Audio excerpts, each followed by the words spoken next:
अ, नमस्कार गुरुजी और यहाँ पर उपस्थित सभी पार्टिसिपेंट्स को भी मेरा बहुत बहुत नमस्कार। स्पिकमी के द्वारा आयोजित अनुभव 2021 की मोहिनीअट्टम वर्कशॉप में मैं आप सभी का बहुत बहुत स्वागत करती हूँ, जो कि डॉक्टर दीप्ति ओमचारी भल्ला जी के द्वारा आयोजित संचालित की जा रही है। गुरुजी आपका बहुत बहुत स्वागत।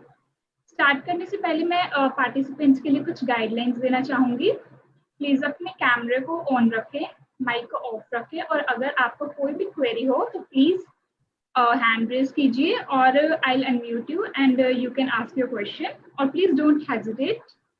Yeah, that's all. Over to you, Guruji.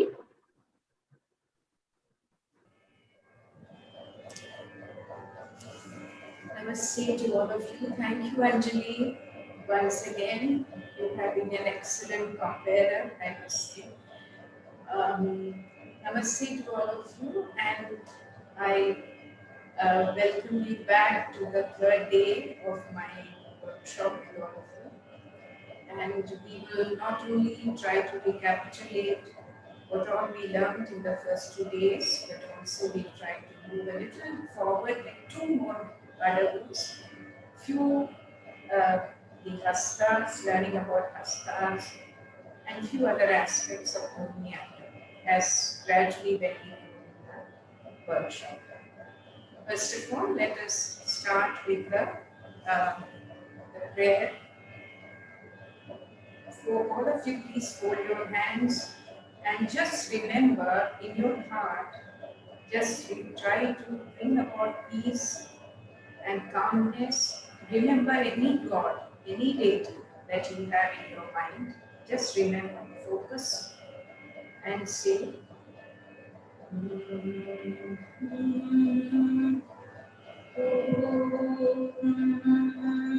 Sarvesham swastir bhavatu, swastir bhavatu.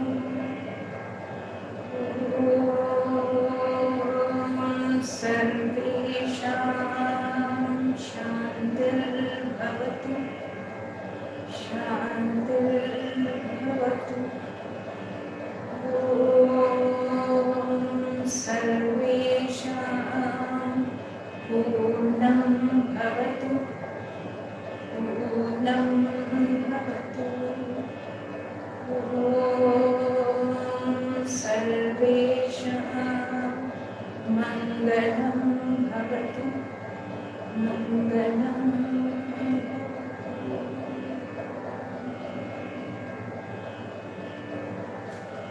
With that and the blessings of God, I start this morning's session, continuing my Mohiniattam journey with all of you. Yesterday, I had discussed with you the concept of Nritta, Nritya and Nat. And in that Nritta, I had said, as per what we understand today and what was actually defined during the period of Natya Shastra by Bhalla himself, there are few changes that have come about. So therefore, I'm not just reciting the shloka. I'm just saying that Nritta is, we understand at the peripheral level as pure dance movement. That is the dance movement which only enhance their main function, attribute is of enhancing the body movements so as to harmoniously blend with the style and enhance the styles, beautify the styles. So Nritta are those body movements which include the footwork, which includes the limbs, which includes your torso, the chest, your arms, your palms, shoulders, neck, head, and of course the eyes. So all these together form a unit and they enhance the mood style. So it's the pure dance. When you come to Nritya, the same dance, when it conveys something meaningful for the onlooker to get a feeling of something that he has seen or felt in real life, in his real life, something that he has seen in the nature, something that he has seen in his experience, that when it comes to in the kind of a movement that suggests a particular meaning or something, that is called as the nritya. So that becomes suggestive or symbolic. When you come to, and I am giving you the example of when you say nritta, you have those hasta mudras I said, tripataka. I told you what are the nritta hastas I said, the tripataka. Then you have the hamsasya, you have the anjali, you have the ardhachandra, you have the alapana. Now all these are beautifying the body movement with different hand gestures and different palm, fingers and all. The shapes of different fingers, the shapes that the fingers take. When the same mudra, like Tripataka, is used with some movement that signifies something or suggests something, like suppose I say it like this if I show, and if I just keep showing like this, you will say, oh, this looks as if she's hitting something. So it suggests something. And similarly, when I say hit, and then I catch, hit and catch. So they say, okay, so she's trying to hit something and she's trying to catch something. So probably, if it is Mohiniattam, you will say, oh, this looks like a ball. She's hitting a ball and catching a ball. So this movement suggests the movement, up and down movement of a ball, and which I should show you. When it comes to Natya, Natya, of course, is generally at the peripheral level. Again, it is understood as the facial expressions that convey the 9 rasas or bhavas, what you call as the 9 sentiments. And these rasas also, I will name it later on in my workshop. So each of these bhava that is connected to a rasa, the production of a rasa, these bhavas are actually connected to every human being, the emotions that deeply are that lie in a state of dormancy, in a dormant state in every human being. It has to exist as some kind of a sentiment. It lies dormant.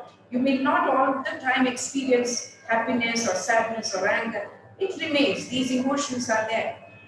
But the moment you see something in front of you that triggers off, these emotions emerge out in the form of harm. They emerge out in the form of emotions that lie dormant.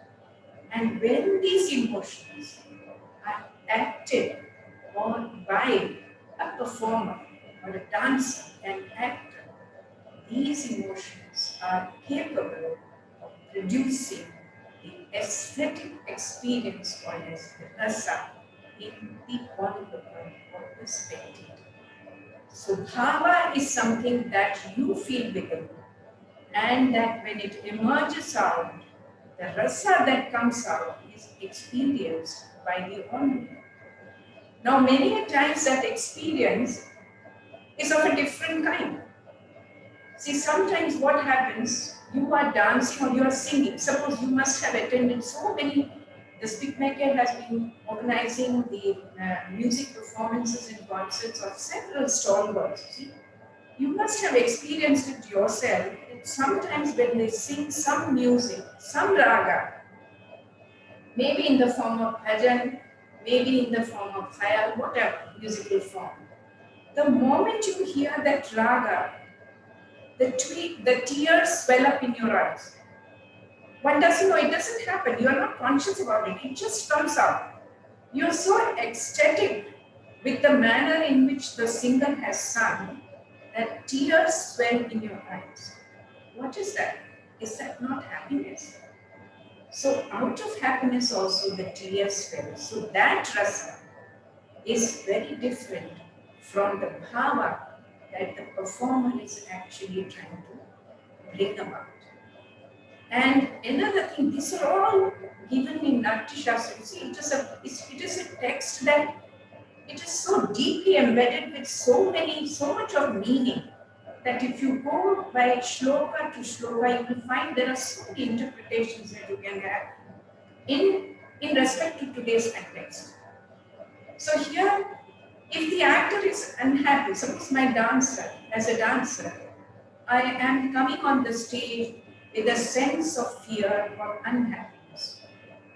But when I do a pada, when I do a composition which is supposed to be very bright and very, what you say, very fast tempo, or something that brings about a lot of emotions of love, shringara, whatever it is. That emotion or power which I am supposed to create is very different from what I have experienced while entering the stage. So what happens there? There, the role of the dancer is to disconnect from what she actually is experiencing real life and create a kind of a bhava, emotion, sentiment, which may be completely opposite to what she's experiencing. To create that sentiment and emotion with which she can successfully emote that particular situation which requires that emotion to come out so that the onlooker is thrilled to experience the aesthetic experience. These are very uh, too philosophical and these are very deep-rooted understanding of terms. I've just flown in with my thoughts. I didn't want to get too deep into it. But this is what, in nutshell, I would like to say. Now, Natya has all the 9 rasas and the 9 bhavas. Now, when you go to, there are 4 more, what you say, there's another concept which yesterday I said I'm touching. That is the Abhinaya. Now, this Abhinaya is fourfold. One is Angika, one is Vachika, one is Aharya, one is Sarvika. And I recited a shloka which I will be listening to some of you recite it. Angikam Upanam Yasya Vachikam Sarvavangmayam Aharyam Chandratara Vitam Sarvika. So where that Shiva comes, that means he's the embodiment of, he personifies the dance, he personifies the graceful, beautiful body movements, whether they are vigorous, whether they are soft and peaceful. He personifies the complete dance. That's why he called as Nataraja. And apparently the beautiful, graceful dance that he himself did not actually create, because he was adept in creating the Tandava Nritya. But seeing his beautiful Tandava Nritya, it is said that Parvati was so much enamored that she started dancing gracefully. The Kaishiki, the Sukumara, she started with all those movements, beautiful, graceful and delicate, soft movement, which today Mohiniattam has actually adopted. That Sukumara Prayoga, that delicate movement is what Shiva was astounded that here is something that I myself had not created, did not know. So that grace and the vigor both emerged and created these simple movements today. So Shiva is considered to be the dance of Nataraja, and whatever exists in this universe is any form of movement, whether it is in the form of Angika, Vachika, Aharya and Sarvika, any kind of Abhinaya, any kind of thing, aspect that you bring forward, you carry forward, is all embodiment of Shiva course. So that is the Abhinaya, which of course I come more in detail. Let us start now with the footwork. I think I'll come in between and speak something when I feel that we should take a break from the movements. सभी से अनुरोध है कि सब अपना camera please on कर लीजिए। गुरुजी देखेंगे कि आप सही कर रहे हैं या गलत कर रहे हैं। प्लीज आप अपना कैमरा ऑन कर लीजिए, सभी से रिक्वेस्ट है। जिन जिन का कैमरा ऑन ऑफ है वो प्लीज ऑन कर लीजिए अपना camera. Before I will start with my namaskar, all of you should follow as I taught yesterday, and then I will show a brief video clipping of the basic Pada Vedas. The Pada Vedas means the foot positions, and which includes both sthanakas and also the mandalas. I don't know whether that video carries the mandalas, but if not, then I'll show it to you. We stand in Samapada with both the feet together. We have both the hands, as I said, in Tripadana. We move a little bend, a little forward, not too much, but a little forward, and slowly 1, 2, 3, and 4. After 4 beats, you can take it even 8 beats if you want. 1, 2, 3, 4, 5, 6, 7, 8. So let us have 8. It will be easy for you, all of you, those who are learning, easy for you to follow. Now this hand should be slightly, it should be raised up, no doubt, but slightly in front of your head, not exactly above or behind, slightly in front. Raise up your right feet, right leg, and the position of your toe and the thumb. This is the position that you must have. It is not like this, it is like this. So you raise up your leg, right leg, just in front of the knee of the leg, left leg, and bring it down. While you are bringing it down, your hand also slowly comes down to the chest. Then start again. 1, 2, 3, 4, 5, 6, 7, 8. 1, 2, 3, 4. Now in 3, 4, I have already placed my foot down. The hand is in front of the chest. 5, 6, 7, 8. The hand from my chest has slightly moved forward, while the left foot, after the raising of the leg, right, I place it down. When I place it down, the left foot comes besides the right foot. So I raise the right leg, bring it down, bring the left foot and place it alongside the right foot. Watch again. Tilt your body. 1, 2, 3, 4, 5, 6, 7, 8. 1, 2, 3, 4, 5, 6, 7, 8. Slowly sit down. While you are sitting, you bring back your hand.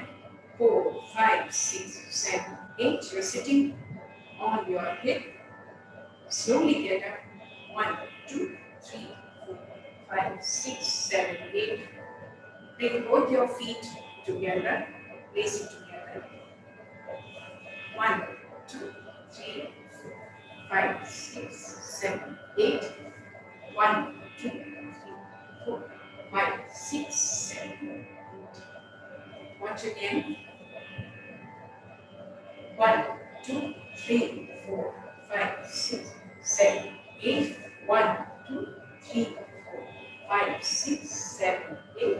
1, 2, 3, 4, 5, 6, 7, 8. 1, 2, 3, 4, 5, 6, 7, 8. 1, 2, 3, 4,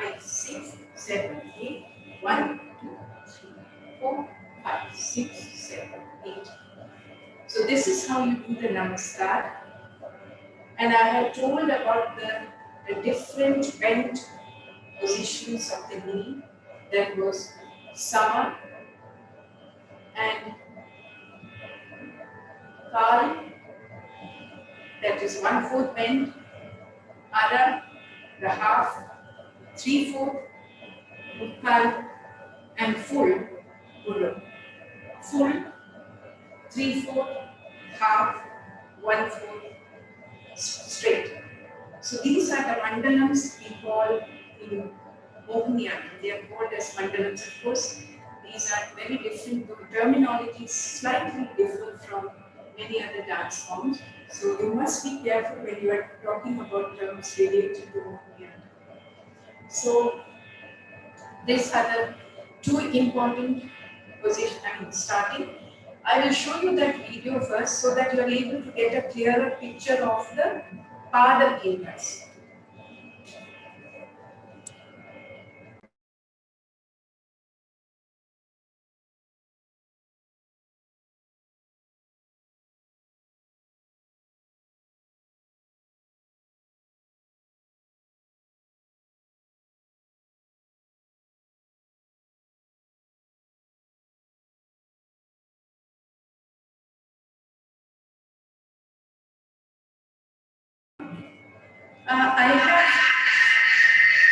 I have two laptops, which is that name.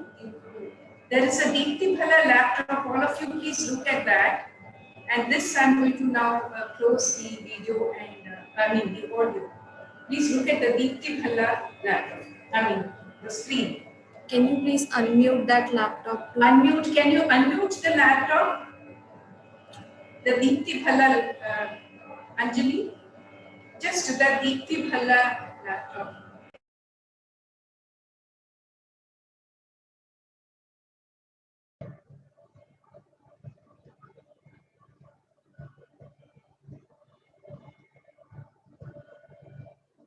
Can you give me permission to share the screen?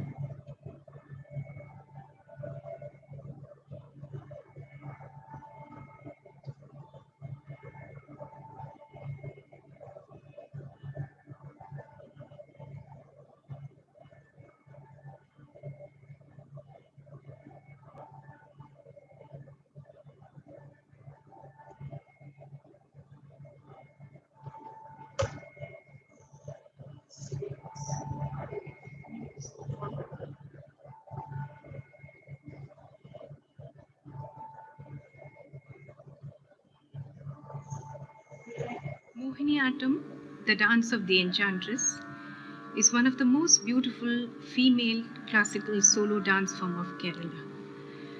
Known for its lyrical charm, this dance form has soft, flowing, sensuous, graceful movements and soft but no terse footwork. Like every other classical dance form, Mohiniattam also is primarily divided into Nritta, the footwork or the pure dance, which does not express any rasa or bhava, sentiment or the emotive expressions, and the nritya, the body movements which do convey an idea or a concept, and of course the natya, the facial expressions. I shall now commence with the Pada Bhedas, which come under the Nritta. The Pada Bhedas are the most important footwork which is used in Mohiniattam. First, placing of both the feet together, which is called widening the 2 feet with about 2 to 3 fingers, the toe hitting the ground with the heel up is called as the Agratala Sanchara. The heel on the ground with the toes up is Anchita. The thumb toe touching the floor with all the other toes raised up is called as the Suji. Crossing of the right foot over the left near the heel of the left foot is called as Swastika. Soft tapping of the forepart of the right foot or the hind part of the foot is called as the Udghatita.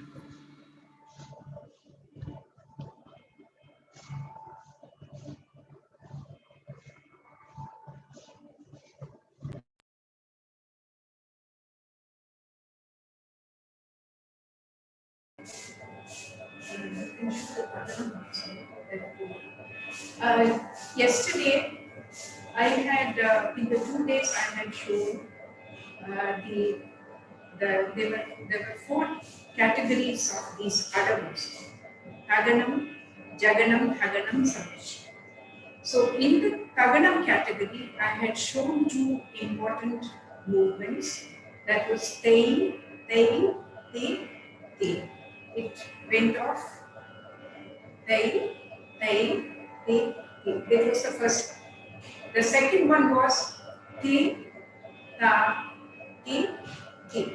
Now I'll show this again before we do it all together. Watch the video which I have, I'll show again.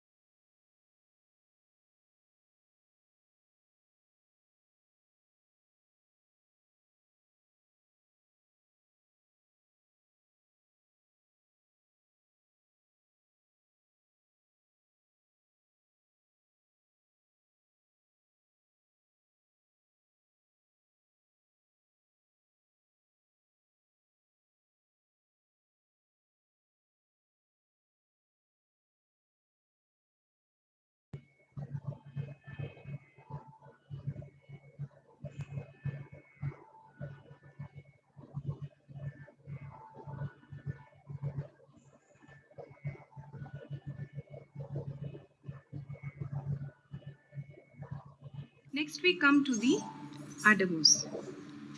Adavus are the beautiful dance units which combine and give a beautiful shape and structure to Mohiniattam.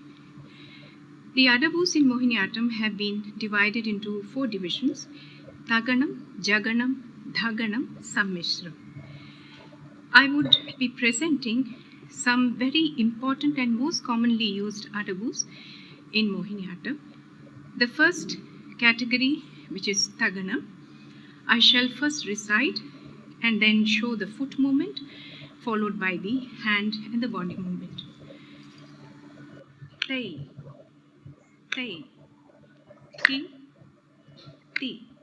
Remember that every pause is also taken as a count. So we have 1, 2, 3, 4, 5, 6, 7, 8. Now, showing the pada movement, the right foot on its agratala sanchara, softly being placed 1 foot distance, bringing the left toes near the heel of the right foot, taking it back to its position, bringing the right foot again, taking it to 1 foot distance, lifting softly the left feet, keeping it in front of the right foot on its side.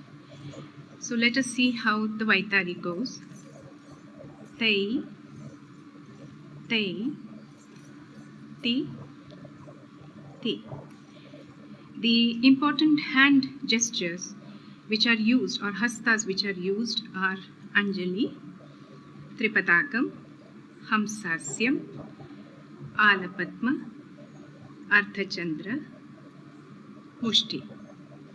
Now starting with the Anjali, towards the left side with Drishti in front of the hand, you first sit in the Aramandli.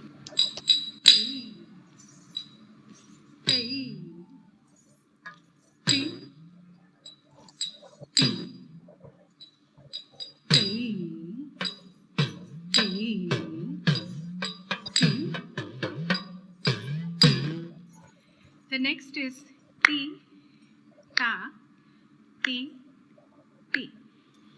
The right, standing in the Vardhamanaka position, the right foot is placed to about 1 foot distance from the left foot towards an angle, bending from the left side in a half crescent moon shape, go towards the right, bending the right knee and stretching the left leg.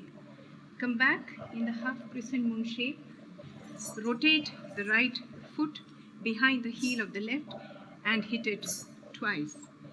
So we have Ti, Ta, Ti, Ti. Now in this The palm of the right hand faces inwards and the left hand in the shape of a door. So begin in Aramandi.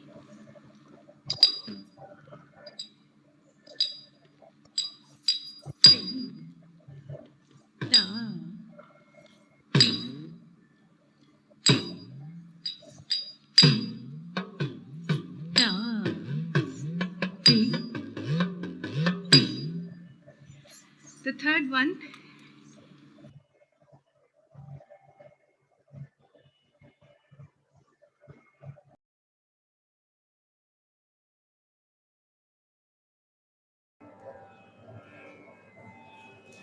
So now now that you have seen the video, I'm sure you'll be able to follow. Let us practice now these two other moves which I taught. First is Samapadam, we have Rayashka, we have this Rayashka, we have Anchika, Agratara Sanchara, we have Anchika, we have Suchi, I'll do again, Samapadam, Trayashka, it's about 1 foot distance, Trayashka, Agratara Sanchara, toes touching the floor and heel up, Anchita, the heel touching ground and toes up, Suchi, the first toe, the thumb toe touching while all the fingers are at the floor. Now these are the main foot positions or sthanas, what you will call. And of course, when you go Krishna, you can put your feet, cross your feet, so that becomes a swastika. Generally, when you want to show Krishna.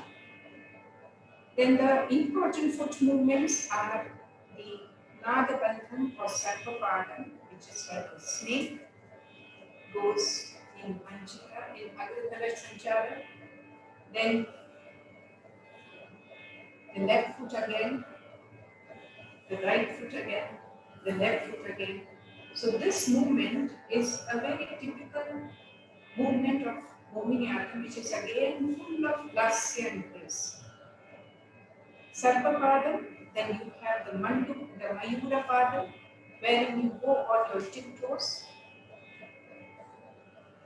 to any direction that you want, right, left corner, the side, anywhere that you want to go.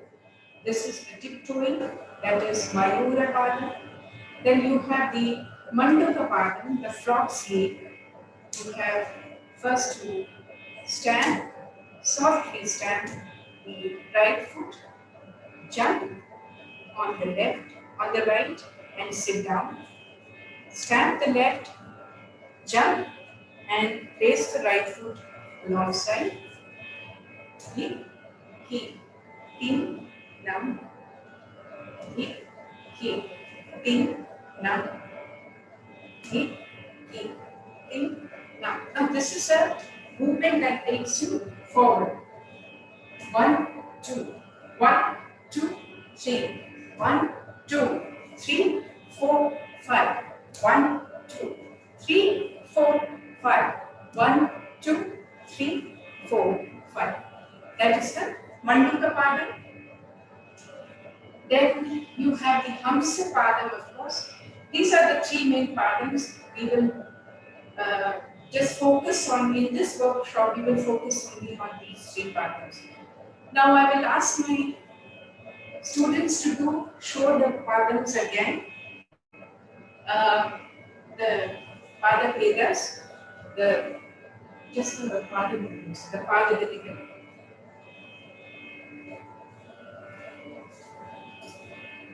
One, two, three, step.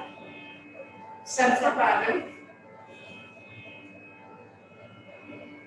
And you have to turn your body also. That is where the beauty, it's not just the leg movement. The movement does not come just with the leg, but with every limb of your body. The torso, the chest, the head, and the eyes. Manduka Padam. Dhik ki. Tin nam. Dhik ki. Tin nam. Dhik ki. Tin nam. Dhik ki. Tin nam. That is Mandapa Padam. Then you have Mayura Padam. Going on your tiptoes. Chakka chakka jam. Dhik. Chakka chakka jam. Dhik. Chakka chakka jam. Dhik. Chakka chakka jam. Dhik. So these are the three important movements that we generally do in Mohiniattam.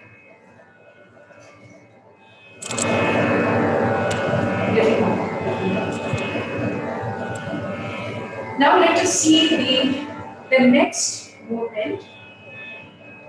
The next movement is from the Tagadamundi, starting from the first row. Let us repeat the first row. We stand in the Aramandi, in Trayasha. From the left,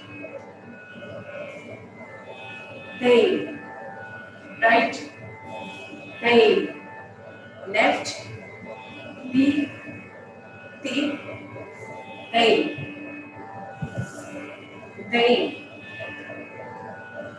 they, they, they, they,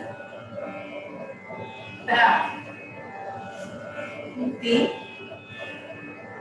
they, back, they. Now watch the head movement and the eyes. When you are doing this, the drishti also has to follow the hands. 1, 2. So you are looking at the right. When the hand moves to the left, you're looking at the left. When you look again, turn to the right side. The drishti is right in front of you. So when you are placing like this, the drishti is right in front of your palm. Always remember, the eyes should never be looking at your hands. It should be little ahead of the hands. What is the reason it should look ahead of the hands? Because if you look at the hands, for the person who's looking at your dance performance, the onlooker, it will appear that you have shut your eyes. The lids will be down. So to avoid that, you need the onlooker to know that you are looking at a particular angle, particular side. So the drishti should be always in front of the hand, not exactly at the hand. Always remember that. So when I look to the left, I'm not looking at the hand, I'm looking at a space which is in front of my hand. 1, 2, 3, 4, 5, 6, 7, 8. So everybody can see my eyes will open.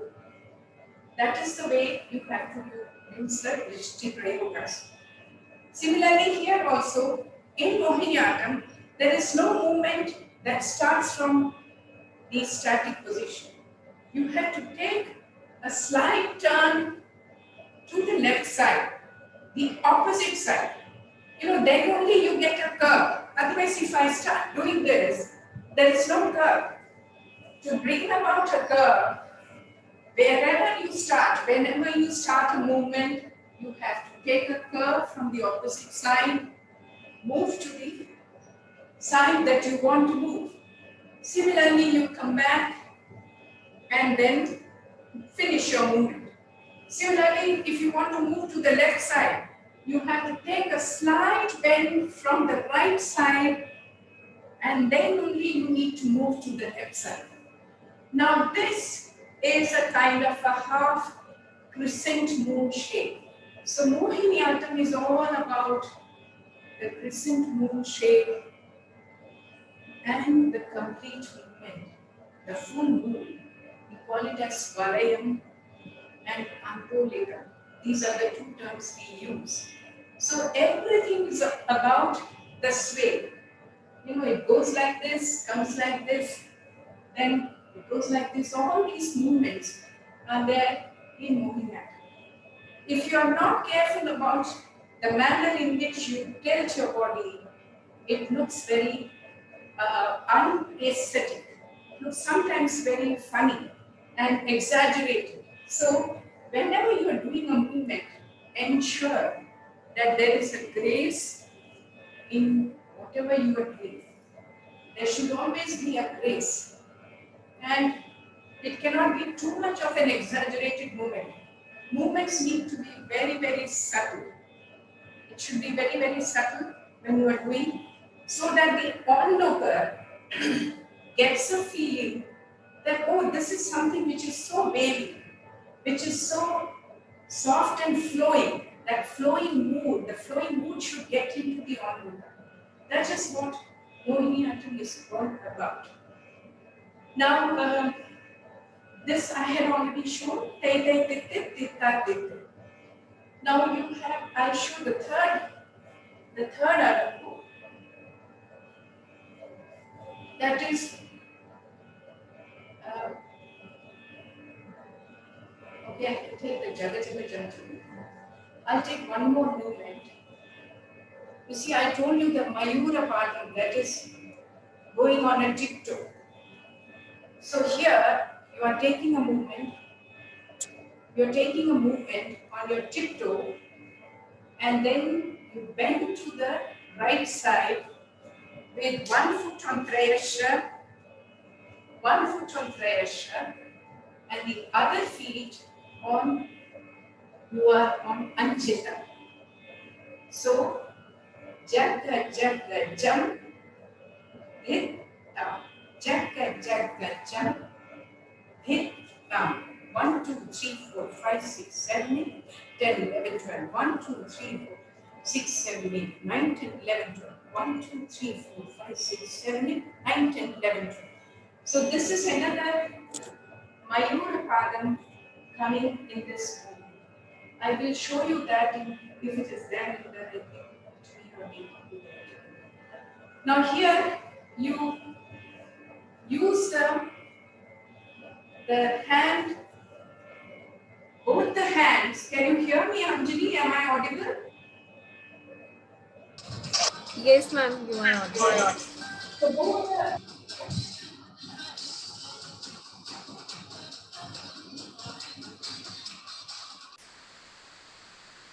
the arms with the left palm facing up and the right palm touching upon it facing down. So it is like touching both the fingers, the left palm fingers and the right touching there. Just the fingers, not completely, just the fingers. Now here, you lift, you sit on Alambi first, place your palm in this particular position, look straight, your back should be straightened, it should not be loose in any way, straight, then Jagga, Jagga, jump, hit, down.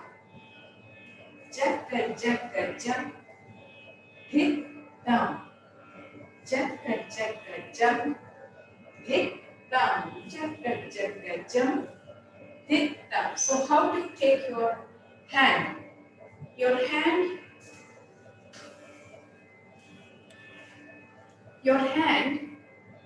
you have to turn it, twist it.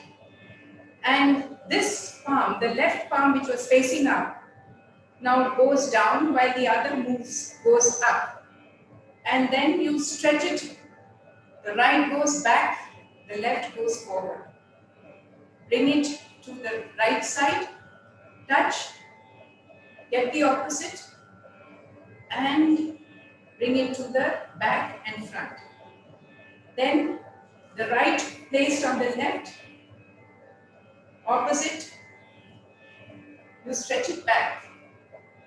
The left placed on the right, you turn right side, and opposite, you bend to the left side. So, starting from the left side, Jagga, Jagga, jump, hit, down. Jagga, Jagga, jump, Hit tam, jagga jagga jump. Hit tam, jagga jagga jump. Hit tam, jagga jagga jump. Hit tam, jagga jagga jump. Hit tam. So the movement is, if it is in this position, whenever you're doing a particular movement, it changes. Before the start of the movement, whatever is the position of the palm, while doing the movement, it becomes opposite. See again. The left palm, please, all of you, watch closely. Left palm is facing up, right palm is touching upon it. Turn to your left side. Your elbows should not go down, it should be straight or at the shoulder level. And twist to the opposite. Bring it, the right hand goes backwards, the left stretches forward. The left hand now touches the right hand palm, twist, and the left moves backward, the right moves forward. Watch again. Jagga, jagga, jump, hit, down, jagga, jagga, jump, hit, down, jagga, jagga, jump, hit, down, jagga, jagga, jump, hit, down. I think Anjali, you can also do, since I can see your face. You can do just your arms. Right? Jagga, jagga, jump, hit, down, jagga, jagga, jump, hit, down, jagga, jagga, jump, hit, down, jagga, jagga, jump, hit, down. Now my students will show you bravely.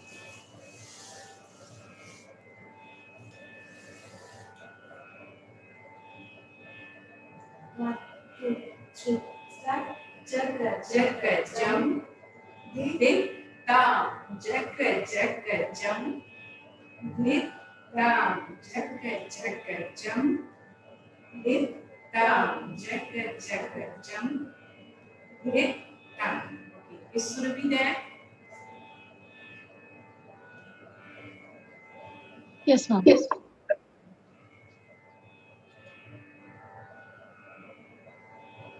One, two, three, start. Jagga, jagga, hit, down, jagga, jagga, jump, hit, down, jagga, jagga, jump, hit, down, jagga, jagga, jump, hit, down, jagga, jagga, jump, hit, down, jagga, jagga, jump, hit, down. You must, for those of you who are not very familiar with the Mohiniattam movements, there is a counting, specific counting. You cannot just put your heel anywhere and at any time. No, it is 1, 2, 3, 4, 5, 6, 7, 8, 9, 10, 11, 12. 1, 2, 3, 4, 5, 6, 7, 8, 9, 10, 11, 12. Because this you are bending slightly. So you need 9, 10, 11, 12. You need 4 counts to bend. So 1, 2, 3, 4, 5, 6, 7, 8, 9, 10, 11, 12. 1, 2, 3, 6, 7, 8, 9, 10, 11, 12. 3, 4, 5, 6, 7, 8, 9, 10, 11, 12. 1, 2, 3, 4, 5, 6, 7, 8, 9, 10, 11, 12. So this is how you move in this particular manner with jagga, jagga, jump, hit, down, jagga, jagga, jump, hit, down, jagga, jagga, jump, hit, down, jagga, jagga, jump, hit, down. Right? Now this is Jaganam, and after that you have the same thing. You use it with another movement. Is there anybody who would like to show this Arabu to me?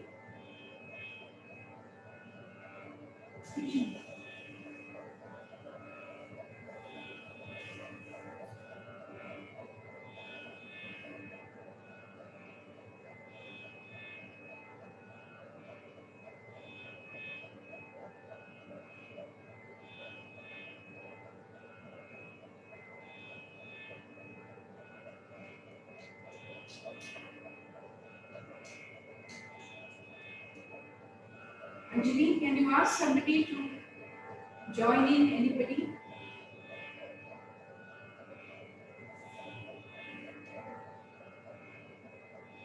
All right, Malavika, are you there? Yes, ma'am. I'll show it, ma'am.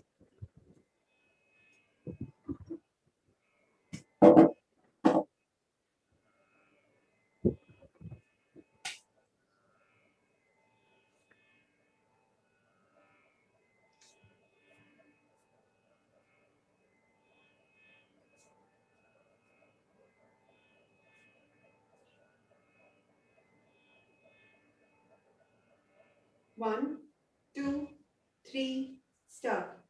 Jagga jagga jam, di tam. Jagga jagga jam, di tam. Jagga jagga jam, di tam. Jagga jagga jam, di tam. Jagga jagga jam, di tam. Jagga jagga jam, di tam. Right. Now, just show that.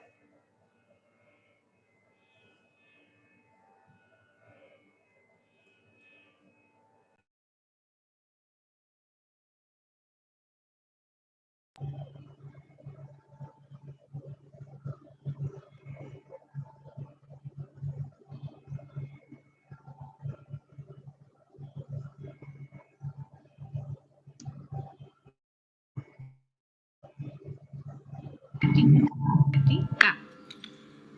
The right hit tam. Jatka jatka jump. Hit tam.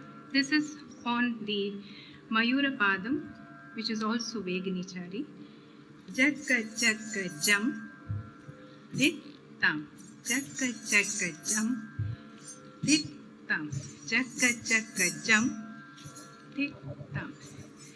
Here the arms are moved, stretched in front, the left palm facing up, right facing down, fingers touching each other, and 1, 2, 3, 4, 5. Slowly stretch out the left arm behind, the right arm the opposite direction in this manner.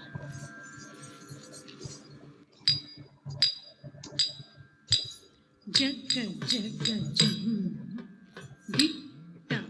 Jagga jagga jam, ditta. Jagga jagga jam, ditta.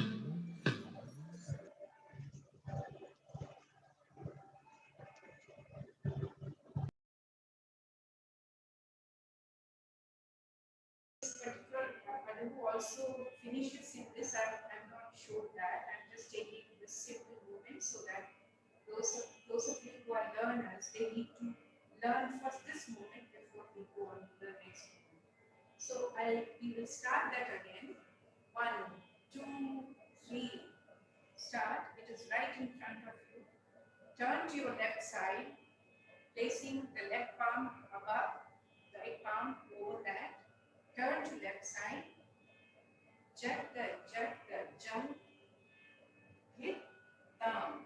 Then from here again, jagga jump, hit down. Jagga jump, hit down. Jagga jump, hit down. This is the movement that you take with this hand.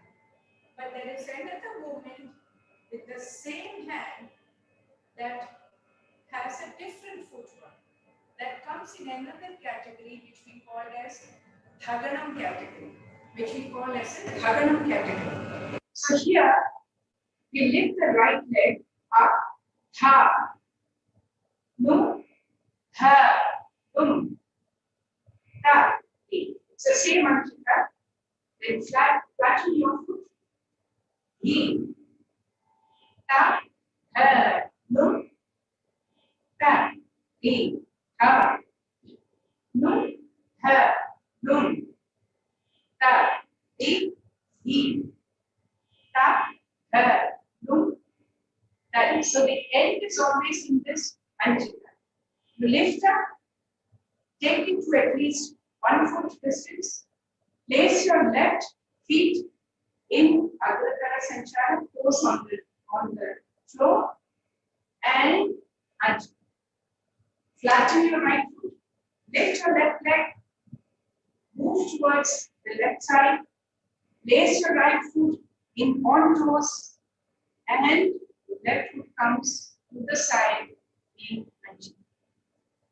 Ha, no, ha, no, ha, 3, 1, 2, 3, and 4. 1, 2, 3, and 4. 1, 2, 3, and 4. Now you see, by my doing this footwork, it does not add any beauty to the movement. How does it add beauty? I have to show my body swaying also.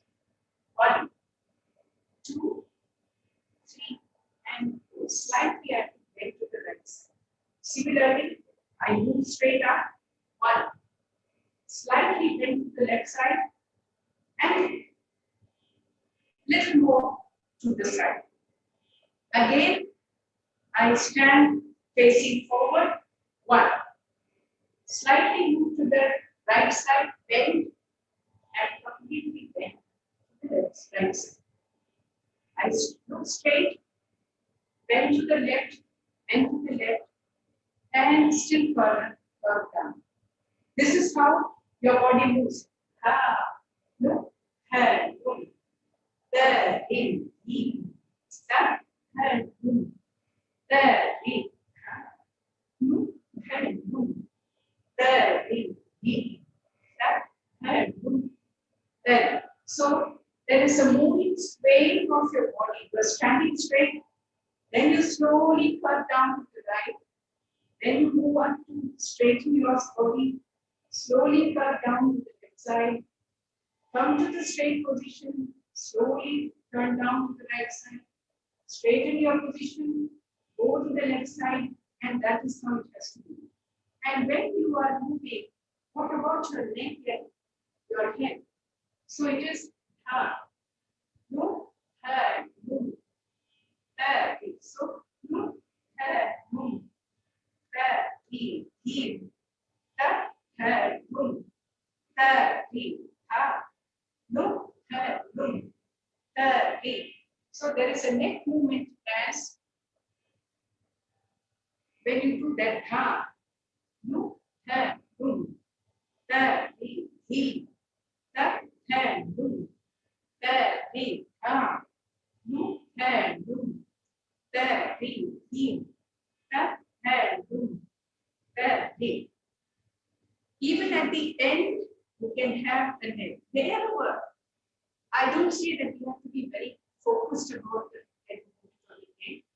Wherever that beauty comes out, you can even do that ha, no, hand, move, that that hand, move, that ha, no, hand, move, that that hand, move, that the drishti and the neck, it should coincide aesthetically with the movement of your hand. That is important. So it should not be that it clashes with the movement. The drishti, the hand, everything should move as if they're all blending together. That comes with practice. You have to first have complete mastery over your foot movement. Then you should practice your body movement. Then you should practice along with your hand. Then your neck or the head. Then all these things, and then finally all together you practice, and that is how you slowly build up. If you do it all together, you might come to 10 minutes. So go one by one. Don't be in a hurry to complete the movement. First you learn what is the foot movement in that, what is the body movement, what are the hand movements, what is the neck and the head, then the eyes. And then all together it forms an action. Gives you a complete goal. Then the body movements becomes graceful and beautiful. Now do it again.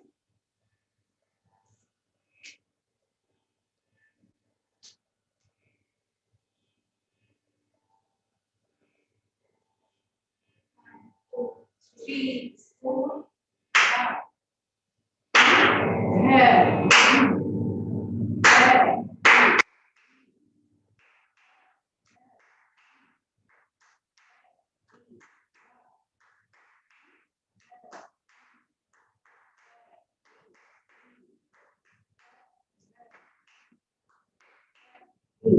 Slowly.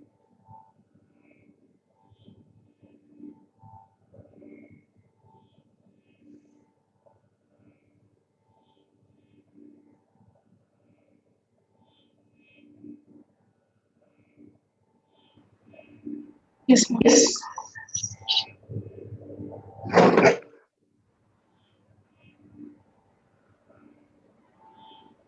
One, two, three. First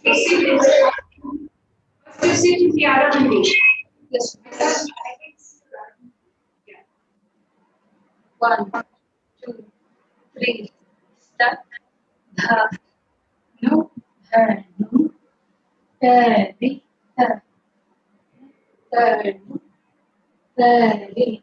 No. Her. No. The. The. The. No. The. The. No.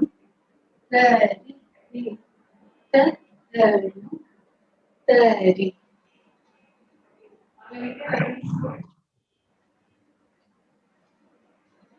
Yes, ma'am.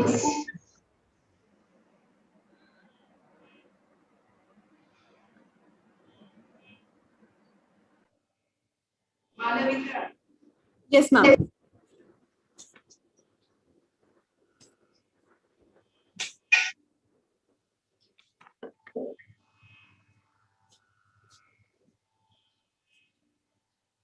One, two, three, four.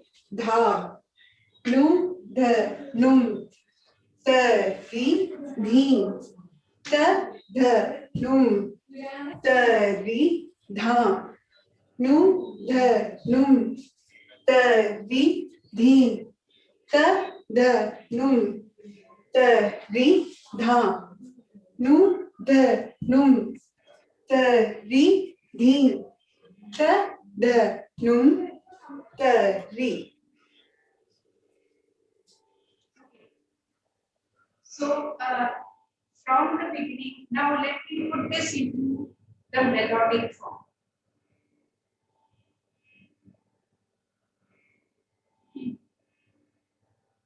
We have done.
Now,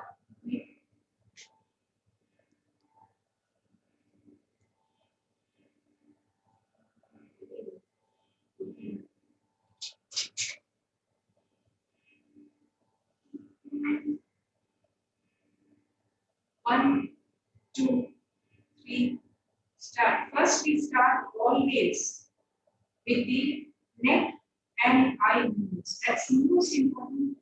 That's the commencement of the movement. Before the movement starts, we have to show the I and let me.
Surabhi, sing and then do it.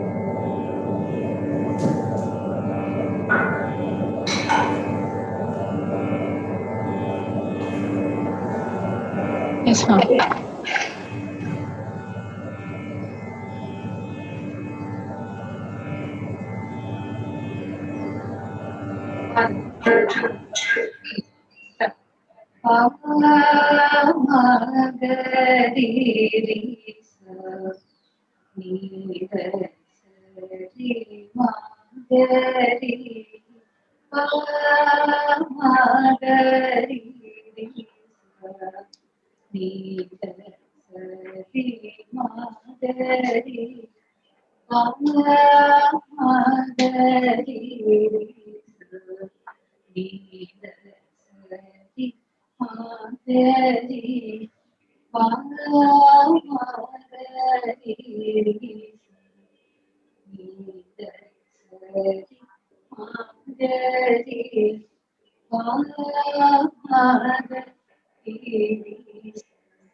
One, two, three, four.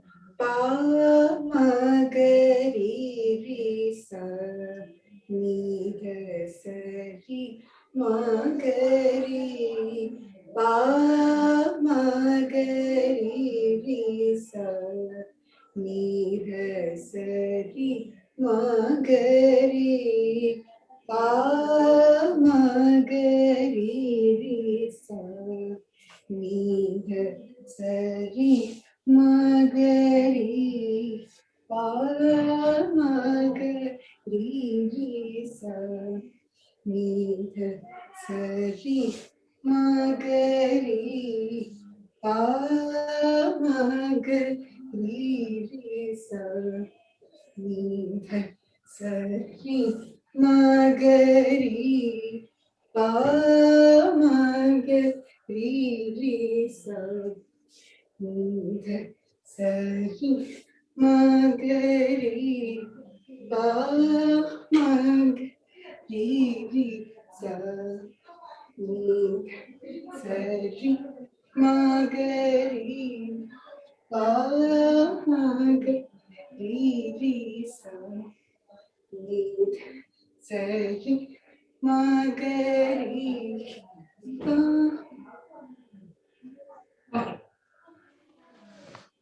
We will go to another very important body movement, which is actually, there is what we call as the soul of a style. So बोले ना कि ये style जो है इस movement से पहचाना जाता है. So that movement is actually the most important movement of Mohinia. What I showed you just now is actually a part of the beginning lessons, which I tried to put it in a kind of a melodic manner. But these are all beginning steps and movements.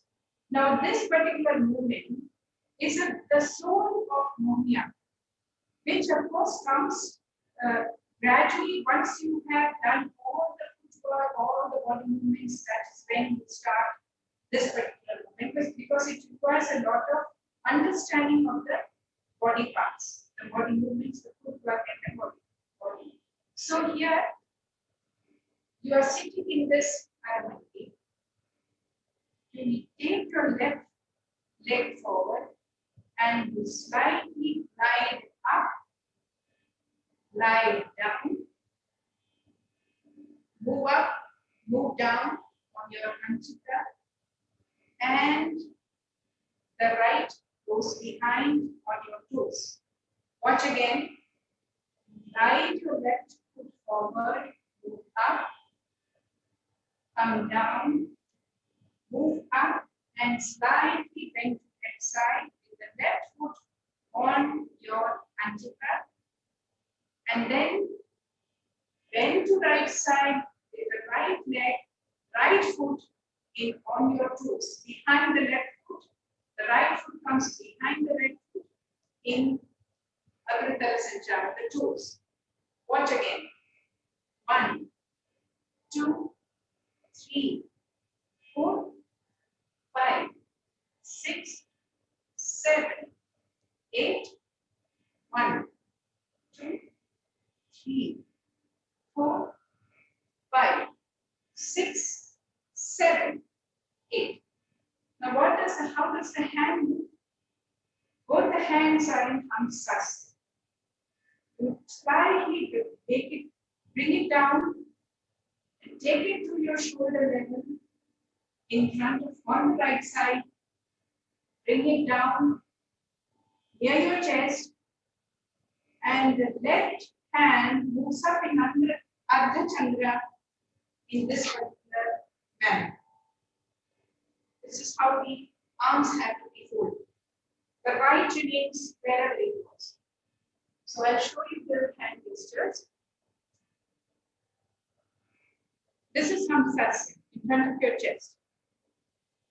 You move slightly down, little down, not too much. And then go to the right side. Stretch your arms to the right side. Your head also slightly tilted. And your drishti in front of your palm. Bring it down again to your chest level. Raise your hand in Ardha Chandra and take it back. The right hand remains where it was. Bring it back again to Hamsasya. Bring down the hands again. Now go towards the left side. The head also slightly tilted to the left side. The drishti in front of the hands. Bring it down to your chest level. Slowly take back your right hand above in this manner. Now this should not go too much behind, not too much in front, but slightly towards the front. Neither to the side also, slightly in front of the side. Slightly on your front. Right? Let's do it again.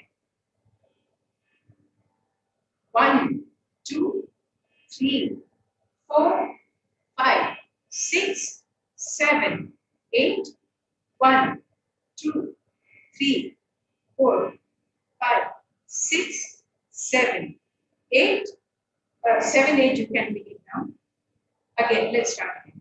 1, 2, 3, 4, 5, 6, 7, 8. 1, 2, 3, 4, 5, 6, 7, 8. 1, 2, 3, 4, 5, 6, 7, 8. 1, 2, 3, 4, 5, 6, 7, 8. When you are bringing it down, you slowly take it to the Jipataka and bring it down like this. Do it again. 1, 2, 3, 4, 5, 6, 7, 8. 1, 2, 3, 4, 5, 6, 7, 8. 1, 2, 3, 4, 5, 6, 7, 8.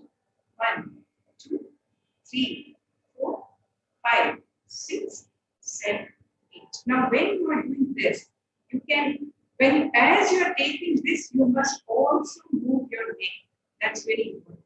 So, 1, 2, 3, 4, 5, 6, 7, 8. When you are doing 5, 6, 7, 8, you are looking straight again.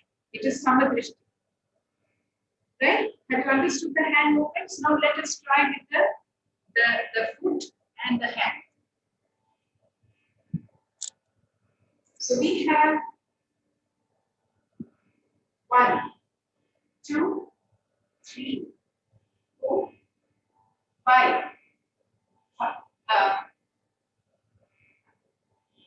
Let us go 6, 7, 8.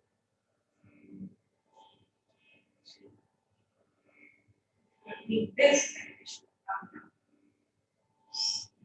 down. Okay, let's have the hand movement needs to be changed a little bit because let us try another hand movement which will go with this footwork. Let's try this again. 1, 2, 3, 4. Instead of taking it up, let us take it at the bottom side. Right? This should be Ardha Chandra. It turns in an Ardha Chandra. Bend to the left side. And you're bringing it again back. 1, 2, 3, 4, 5, 6, 7, 8. Instead of this, let us have this because in the Anchita foot, we cannot have this. The foot movement changes. So let us have this movement. So I'll show you. Try with me, all of you. You have 1, 2, 3, 4, 5, 6, 7, 8. So this 5, 6, 7, 8. Slowly bring it back to your Samapati. This was in Anchita. Bring it in Samapati. Do it again. 1, 2, 3, 4, 5, 6, 7, 8. 1, 2, 3, 4, 5, 6, 7, 8. Sit in Samapati again. It's a simple step. Lie your left foot. 1, 2, 3, 4, 5. From here, you just bring it 5, 6, 7. Drag it a little back. You don't need to lift and bring it as a step. But 5, 6, 7. So that it comes at the same level as your right foot. 1, 2, 3, 4, 5, 6, 7, 8. This 5, 6 actually Anchita is slightly in front. So you have to pull it back to the same level as your other foot. Right? Let us try again. 1, 2, 3, 4, 5, 6, 7, 8, 1, 2, 3, 4, 5, 6, 7, 8, 1, 2, 3, 4, 5, 6, 7, 8, 1, 2, 3, 4, 5, 6, 7, 8. Now all along, you have to look at your hands. Wherever your hands are moving, wherever your hands, the first position is always Samadrishti. Do not look to any side, just straight. But when you start moving your hand, you have to look at the direction of the hand. When it comes back, you look back straight. Again, you have to look at your hand, the movement of your hand. When it comes down, you can look up to the right side, the opposite direction up. And then look at the hand again, come back to same direction. You look down in front of your eyes, your hands, bring it to your chest level. Look at your hands. The moment it comes static, you look to the opposite direction. And look back at the hand movement and bring it to your chest level. So the eye drishti is also very important. So, te, ta, ta, te, ya. So, te, ta, ta, te, ya. This is the moment again. So, te, ta, ta, te, ya. So, te, ta, ta, te, ya. Ta, te, ya. Ta, te, ya. There are two ways you can go, here and here. So, te, ta, ta, te, ya. This also looks beautiful. So, te, ta, ta, te, ya. So, te, ta, ta, te, ya. So these are the way. What is important is that the drishti, the hands, the body, they all need to be aligned to bring about the beauty. It should not be in conflict with at any point of time. So when you are looking down,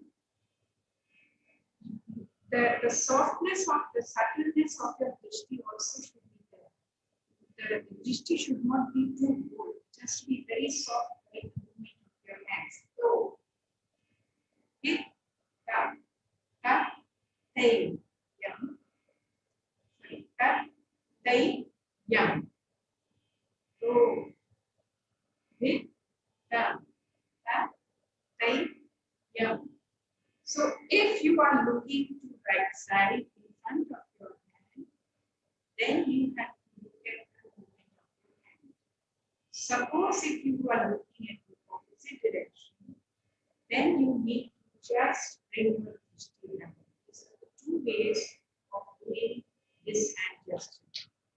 When you are doing this, so hit up and looking at the opposite direction, then you have to bring back, you have to take a circle and come to the sound. Suppose the movement requires you to look at the hand, then you have to look at the same movement. So the drishti goes here and here.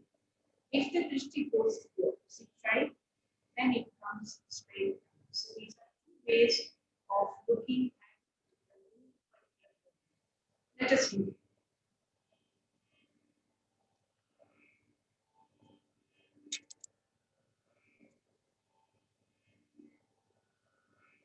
So, hit, tap, tap, tay. Now I am looking at my hand. If I look there, then there is another movement that I look to the opposite side. So since I'm not doing this particular movement connected to another movement, I can avoid this drishti. I use the other drishti, that is pro. That, they, pro. That, they, pro. That, they,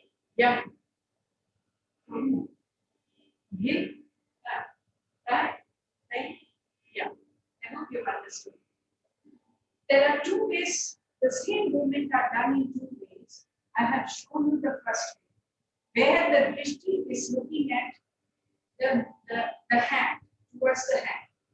Now, suppose you're looking at the opposite, and there is another movement where the drishti goes to the opposite hand. So remember, these are two different movements. So now, the movement that I'm doing has the hand going, the drishti following the hand, not to the opposite direction.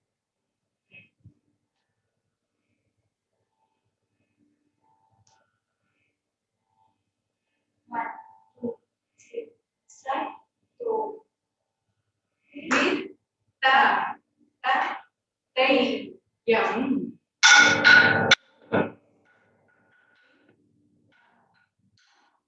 Hey, young.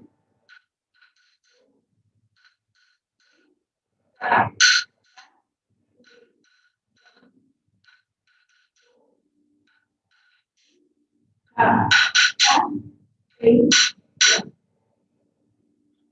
Siri, can you do it? Yes, ma'am.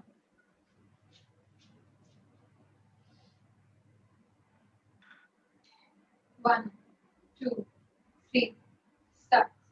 Do, di, ta, te, yum. Do, di, ta, te, yum. Do, di, ta, te, yum. Do, di, ta, te, yum.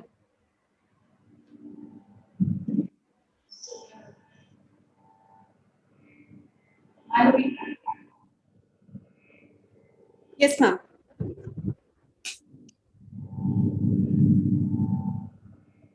One, two, three, four, two, di, ta, te, yum, two, di, ta, te, yum, two, di, ta, te, yum, two, di, ta, te, yum. So now the two movements that I taught this morning, let us start those two movements. What was that? Ha, no, ha, no, he, sta, ha, no, he, ha, no, no, he, ha, no, he, so, he, ha, they, yum, so, he, ha, they, yum, so, he, ha, they, yum, so, he, ha, they, yum. So now, Jam, of course, it's just I just taught you so that you should know the dicto movement. But these are the basic movements. Now let us put the entire thing in a melodic portion, right? Before that, let us sit down and talk about the Abhinay.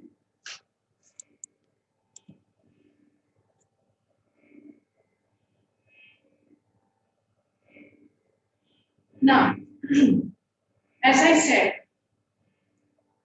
Nritya, Nritya, Natya, we have covered that. Right? Now we come to what we call the next important component of classical dance, that is Abhinaya. Abhinaya, Abhi, me, or like, whatever. These are actually can be split, this particular word can be split into two, Abhi and me, that is a root or naya. That is, Abhi means forward, and me or naya means to carry. See, what is it you are carrying forward? That is something. What exactly is a dancer trying to present, carry forward? That is Abhinaya.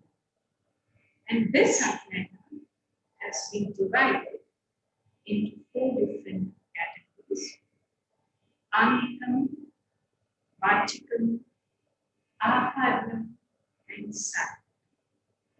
What is Angikam? Every moment that you saw it is not with that.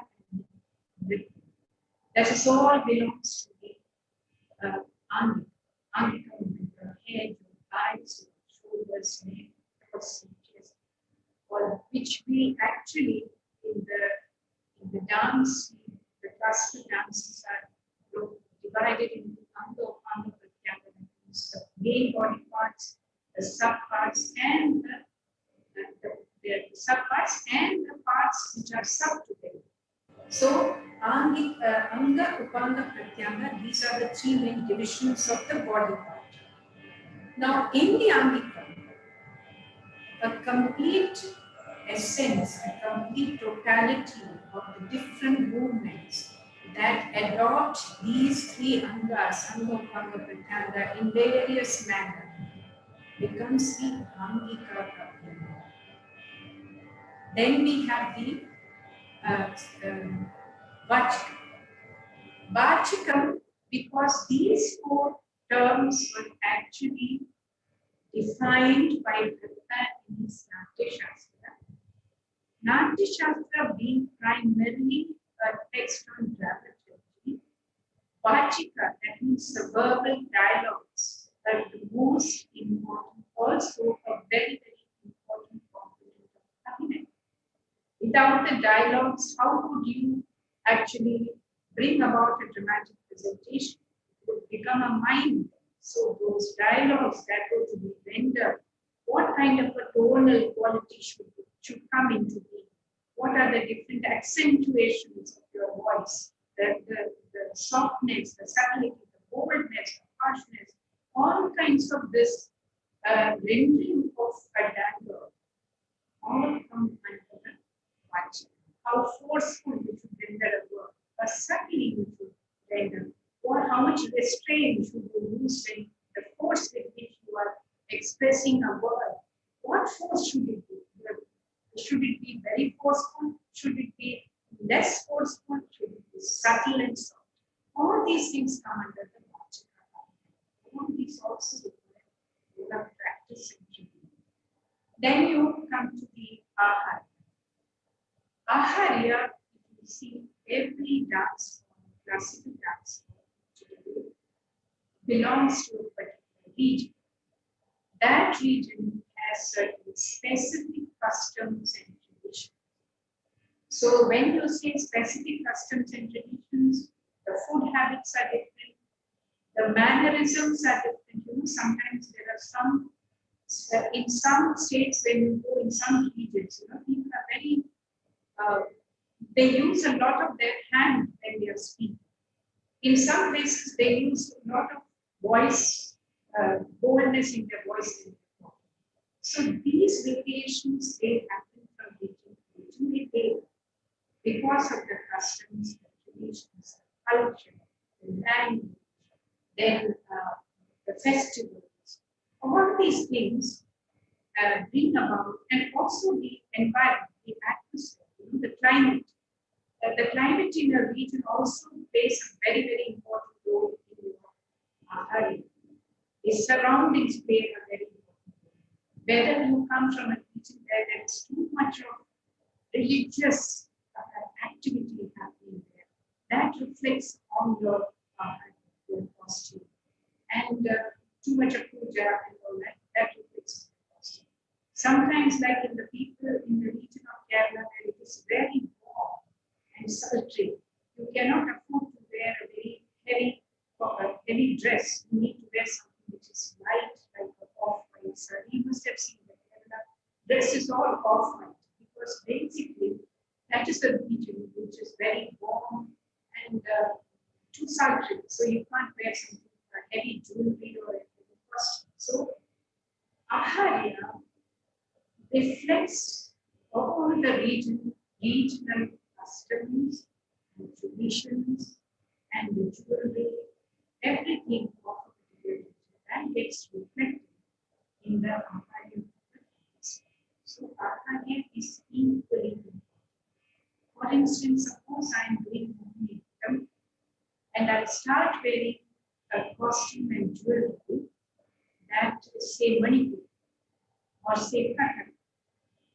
You will get confused, because those jewelry is supposed to reflect the jewelry that people generally wear in Kerala. And that is how they identify a region. You cannot disassociate the costume, the jewelry from a particular state. The style ought to reflect the jewelry of that state. Many a times I found dancers wearing, to beautify themselves, to look beautiful. They often wear jewelry which actually do not belong to that region. And that is where we need to be very, very careful. Because your identity, the style of identity, is supposed to reflect the customs and tradition of your region from where it has originated. So you should not change anything that is contradictory to what is actually existing in that region. That is why Mohiniattam, if you see the head, you see, when I learned from Kalyan, but I'm just diverting a little bit, but this is all very important from those people who are youngsters who do not know much about Mohiniattam. Mohiniattam emerged from 4 particular places. In the sense, its development can be broadly divided into 4 particular stages. One, which we call as the Kovil Sampradaya, temple tradition. There were certain Devadasis who were performing in the temple, connected to the temple rituals, and whose main function was to actually help in the priest, the recitations of certain verses. They were to do certain ahitana, but they recited certain verses. That was to please the God. It was for the God's worship of God. So we have the temple tradition, the Kovil Sampradaya. Then we come to the Aranga Sampradaya. What is Aranga Sampradaya? Aranga means stage. So inside the sanctum, there was one kind of a dance that happened, which did not have much of movements, very contained and very subtle and contained and restrained. Then there was another kind of happening, a development that was happening within the temple precincts, but outside the main sanctum. Those temple precincts had dance forms like Kathakali. They had Mohiniattam also was a part of that. Krishnanattam and all these Ashtabadiyattam, Krishnanattam, all these happened within the temple precincts, but outside the main sanctum. That was called as the Aranga Sampradaya. Aranga Sampradaya gave a lot of freedom to expand and explore the possibilities of man. From Aranga Sampradaya came the Darbar tradition, the royal, the court tradition. Now you see, every region had the Rajas who actually popularized the dance forms. So in Kerala also, we had the Travancore Maharajas, in whose court Mohiniattam flourished. Actually, the birth of Mohiniattam took place only in the court Sampradaya, the Darbar Sampradaya. Before that, there were some female dancers here and there, some women's, lot of eye expressions probably. But the expansion of the Nritta and Nritya aspect came only in the Darbar. Why? Because the Travancore Maharajas were the ones who composed compositions. It is in their courts many of the musicians composed compositions, which was adopted for Mohiniattam. Till such time, they did not have any style called as Mohiniattam. There was a Darbar Nritya, there was a female dancing happening in their court, but this was very different from Mohiniattam. It did not belong to the region of Kerala. It was a mixture of Tamil, Telugu, dance that was a mixture of Tamil and Telugu. But here, the Rajas and Maharajas of Travancore wanted a dance form that reflected the regional tradition, the regional women, the regional customs, the regional language. And so, the dance form, there was a dance form that was created by the Travancore Maharajas, which had a proper temperature, which had a proper movements of hand and body movements. There was a song, there was language, there was music, there was accompanying instrument. Everything was given a shape and structure in the courts of the Travancore Maharajas. And from there, it has now come on to the Natya Sampradaya. What is Natya Sampradaya? There existed in the region of Kerala some women folk dances, Kalikoti Kali, Tiruvadara, which were associated, connected with the festivals. In that, the female movements, the female dances, all the movements that were so beautiful, all that got incorporated in Natya. So, a lot of movements, if that you find today in Mohiniattam, if they reflect the temple tradition, the court tradition, they also reflect the local tradition, the festival women, the local women dance movements, they also reflect that. So we have Koval Sampradaya, we have the Aranga Sampradaya, the Darbar Sampradaya, and the Natya Sampradaya. Now all these four have been responsible for building or structuring of Mohiniattam. So when we say the Aharya Abhinaya, it reflects all these, the costume. If you see certain old costumes of Mohiniattam, you will find they are wearing colored blouses. White dress, but colored blouse. This is because if you see the Nanyakku, you must, the Spikmaking has been organized in many Nanyakku, Kudiyattam in Nanyakku, which are the temple traditions of Kerala. You can find that the Nanya wears the red blouse and the white sari, and a red headgear, because she personifies Devi. Devi is always connected with red. So Mohiniattam, some of the old costumes you will find, there is a red blouse, you have the white sari, sometimes a kind of red headgear also. It was there in the old Sampradaya. Then also you find that during Kalyanakutiyamma, the revival period, also you find that the hairdress was something like the Bharatanatyam dress. Those photos also you will come across. There were, if you see Kalyanakutiyammas and that period of dancers, you will find that the hair was tied behind, like pleated like Bharatanatyam. It was not the way you find Mohiniattam, the way they used to. It was pleated behind because they were the Devadasis. They presented the Dasya. They were supposed to please the gods. They were supposed to worship the gods. So it was important for them to tie their hair behind their head. Why? Because the straight parting of the hair and the what you call as the gold ornament that covered that straight parting was to show that these dancers always remained wedded to the gods. They were Nitya Sumanti. They always were wedded to the gods. They never be widowed because they forever God was all permeating. He existed. He was always existing. So he never faded out. So these women also, they were widowed. That is why they were called as Deepti monkeys with an ornament, a center parting, an ornament here.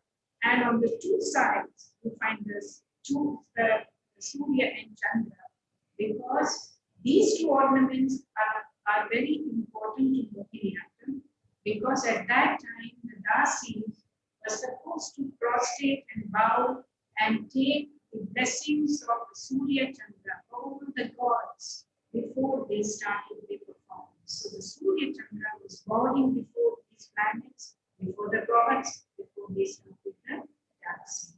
So all these things are very, very relevant.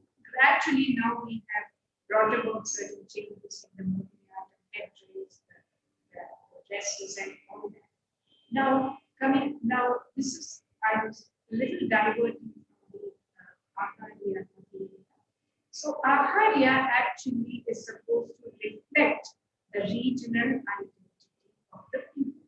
So, that is why whatever costumes you wear, whatever jewelry you wear, you must remember not to wear a jewelry or a costume that does not reflect your region, because then people will get confused. Of course, Bharat Ek hai. India is one. We are all one planet, but we have multi cultures, we have multi languages. So why not we reflect, we preserve these multicultural cultures in our country? That's also equally important. Now we come to the Satvika. Now, Satvika Abhinaya is something that needs to really go deep, because it sounds, Satvika means Sattva, and all that we say we have three gunas, Sattva, Rajas, and Tamas, and these are the three gunas, and you can explain in the words. But to understand the Satvika Abhinaya needs a lot of contemplation. For a dancer to emerge as an excellent performer, Satvika Abhinaya is very, very important. Angika Abhinaya is important, no doubt it's important. But if you practice day and night, rigorously you practice, you can accomplish. You can become a good dancer with technically perfect dance. But Indian dance is not about just a technical perfection. It is also about the Satvika aspect of dance. This I will do later. Let us come back to our dance. So, let us look at your melody. I will begin with the melody.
Sylvie, can you do it?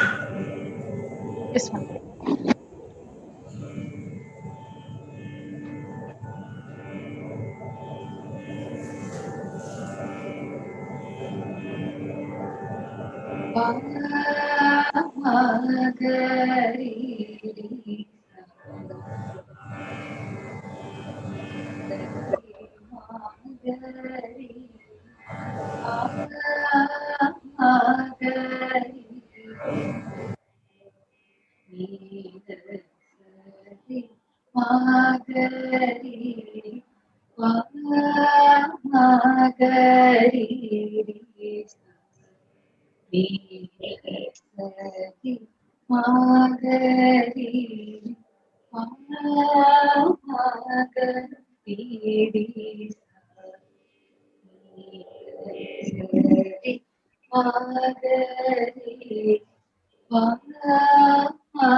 Yes, ma'am.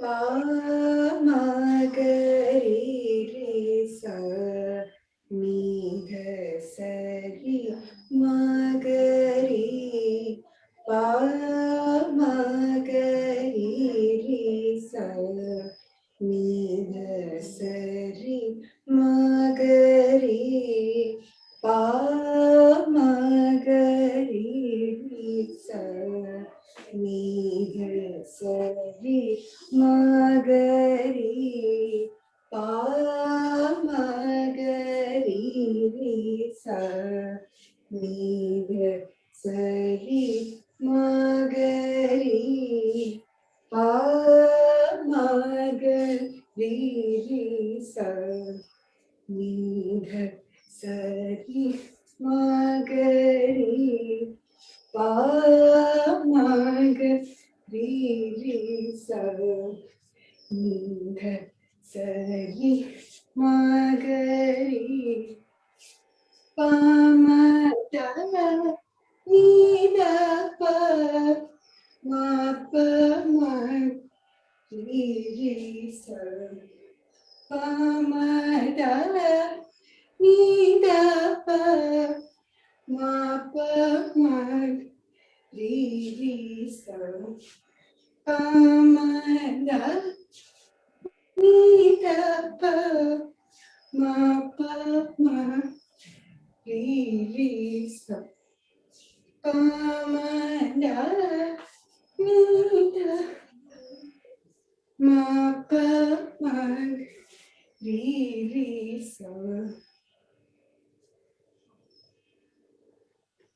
I think we left out one in this where we sit down and all the four mandalas get positions in this particular. So we did that also. And let us try and now recapitulate the movements. The first movement we had was the Anjali, that is one tail, tail, K, and K. This was the first movement. The second movement was K, K, K. This was the second movement. Then we had the third movement, wherein we have the neck movement. 1, 2, 3, 4, 5, 6, 7, 8. Then 1, 2, 3, 4, 5, 6, 7, 8. 1, 2, 3, 4, 5, 6, 7, 8. 1, 2, 3, 4, 5, 6, 7, 8. 1, 2, 3, 4, 5, 6, 7, 8. 1, 2, 3, 4, 5, 6, 7, 8. 1, 2, 3, 4, 5, 6, 7, 8. So this was one more movement that I taught yesterday. This also we include in the whole, the entire workshop. Now let us see the hand movements. Then yesterday I was talking about the hand movements. As I said, there are 24 basic hand gestures, which are called as Hastamudras, 24 basic hand gestures. And these alphabets in which we form several words, they do in dance. The Vachika Abhinaya that is generally used for verbal dialogue rendering in drama, that Vachika Abhinaya is used in dance for rendering the songs. Because the songs through the melody actually contain the words of the sari. So these words help in the dancers emoting, expressing the meaning that is contained in these words through her various gestures. So Vachika Abhinaya in dance is the music, the song. Whereas for drama, it is a dialogue. Right? So here, this for the song to be, the meaning of the song to be understood. For the meaning of the song to be understood, as I said, the Vachika Abhinaya in dance is the song, and whereas the Vachika Abhinaya for drama is the dialogue. Now, how do we express these meanings of the song? Primarily, it is expressed in the facial expressions and also the hand gestures, which are very, very important while expressing the meaning of the words. We have 24 hand gestures. Pataka, all of you please do it with me. Pataka, Mudrakhyam, Katakam, Mushti, Kattaripam, Shukatundam, Kapittakam, Hamsapaksham, Shikharam, Hamsasyam, Anjali, Arthachandran, Mukuram, Ramaram, Sujikamutam, Pallavam, Tripatakam, Mridashirsham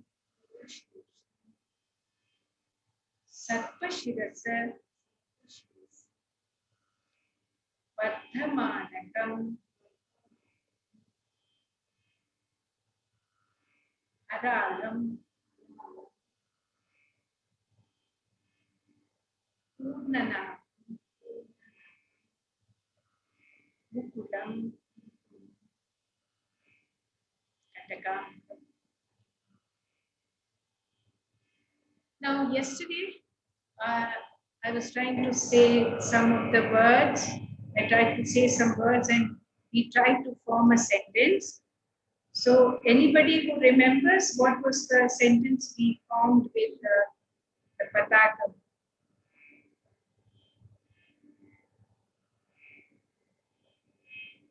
All right. Anybody who remembers? Yeah. You remember? Yes, ma'am. Yeah. The rising sun. That is Pataka. What was the sentence? We had made a couple of sentences. What was it?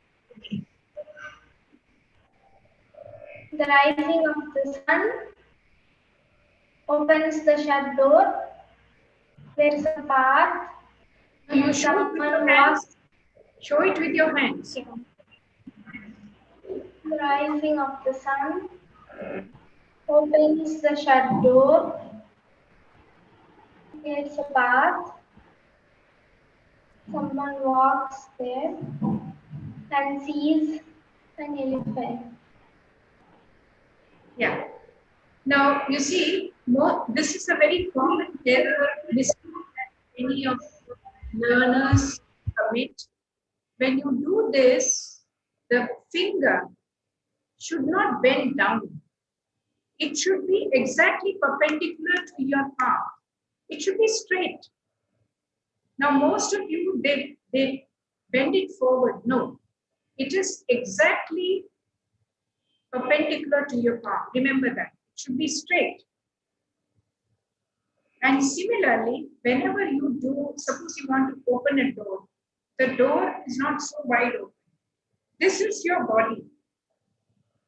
And whatever you do has to be within your body framework. It should not go beyond that unless there is some movement that requires, you are doing some movement like this, then your hands go this way. But whenever you are doing a mudra, remember that this is your body and it should not go beyond that framework of your body. So if you are showing a shut door, you open it, only this much distance should come. It should not go beyond that. You understand what I'm trying to say? This opens. Don't go to this too much of a side. Opening. And this is your path. Right hand will show your path. And you walk. Softly you are walking.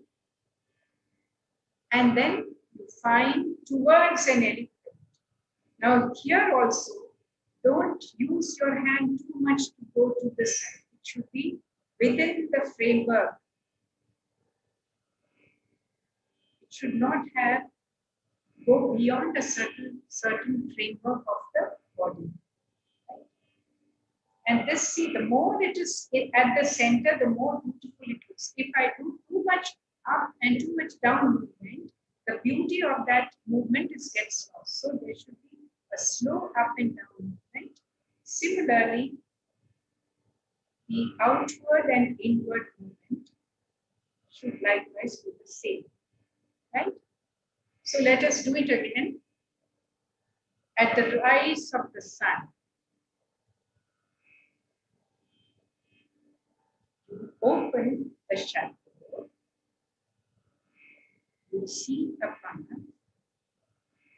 and tread through your feet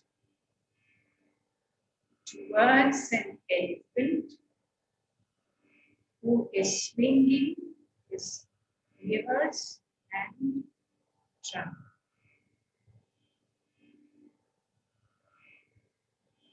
This should end here. Right? So this was the pataka we used. Do it again. Do it again. Anybody else would like to do? She has done it now. Anybody else? Anybody else would like to do? Yeah, please go ahead. Come.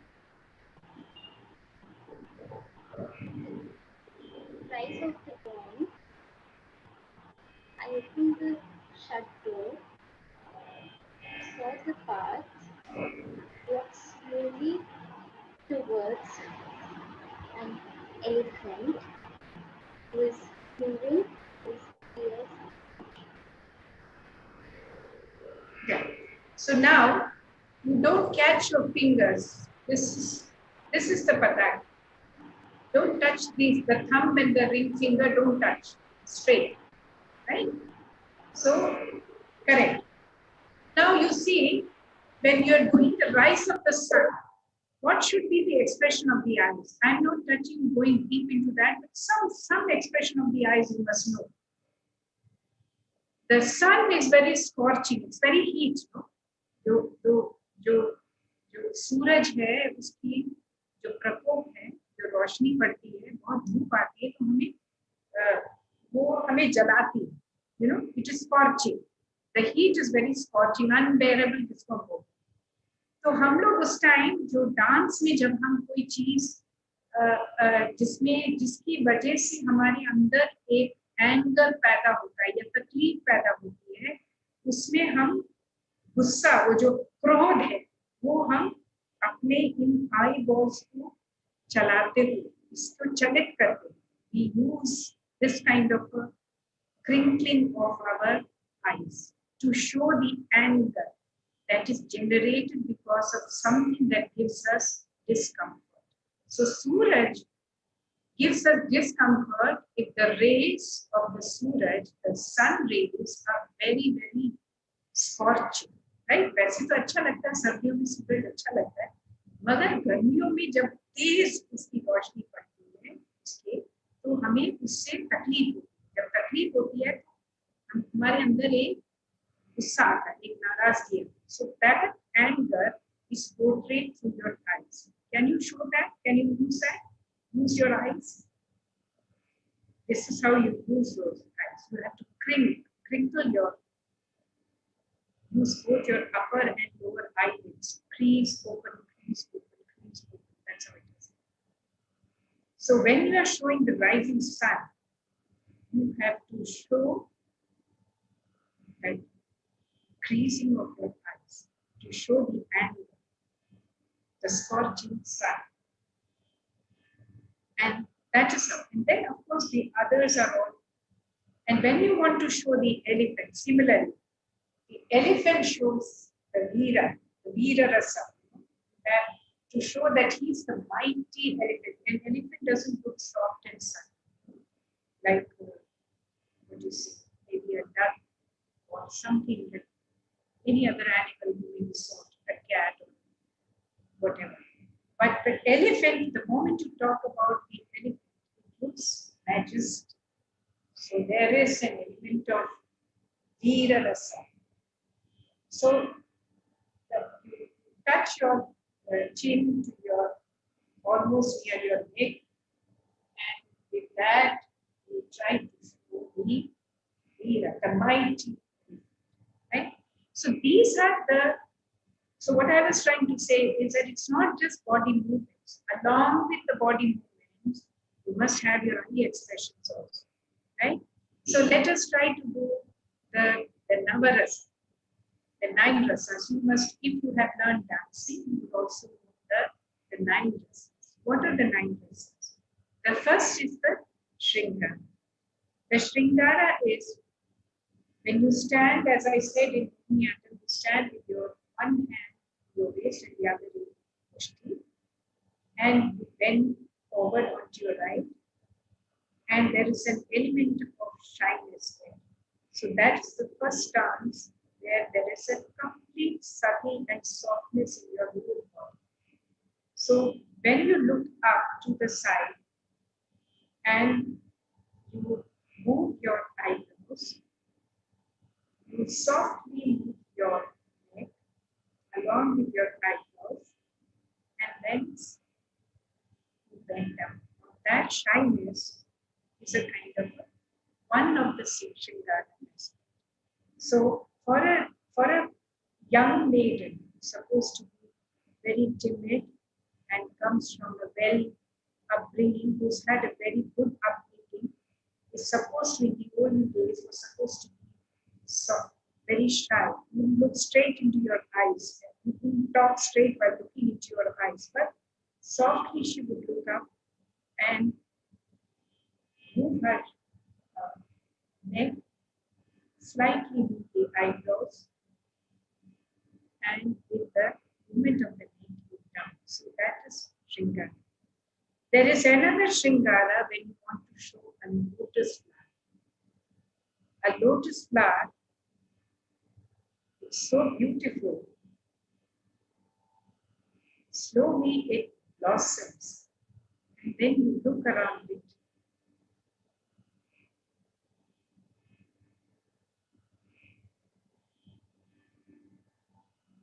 That is also one way of showing a Shringara. Beautiful lotus flower. How it opens.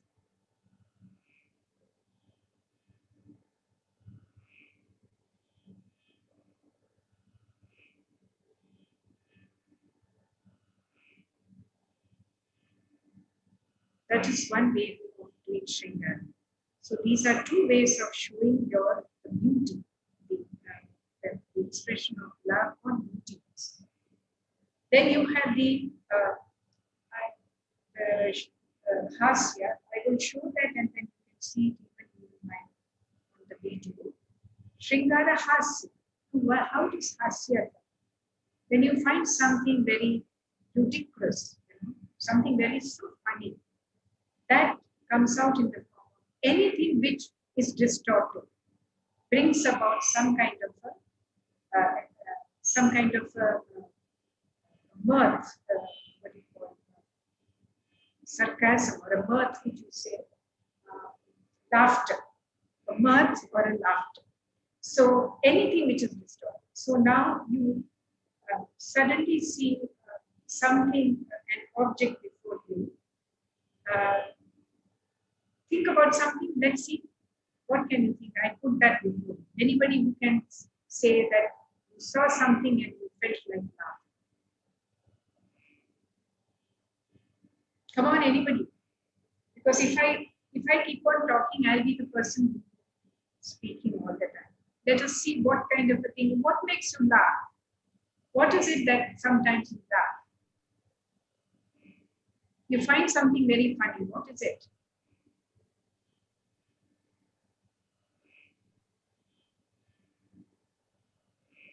See, when your friend, okay, let me come back to you. I'm answering all what I expect you to say. Suppose one of your friends is wearing a dress which is a complete mismatch. ठीक है? वो ऐसे कपड़े पहनती है जो तुम्हें लगता है कि कॉलेज के स्टैंडर्ड से आजकल के स्टैंडर्ड से बिल्कुल अच्छा नहीं है, बड़ा फनी है.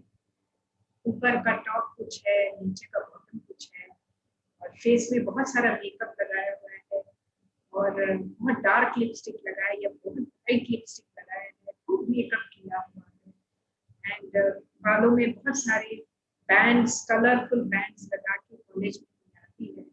So naturally you look at that girl and you find that so funny. ये क्या पहन कर आई?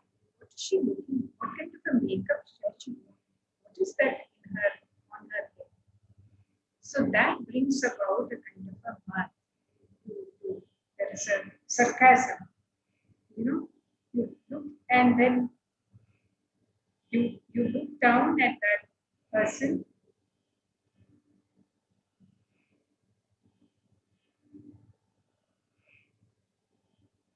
But that was not it. It's shame.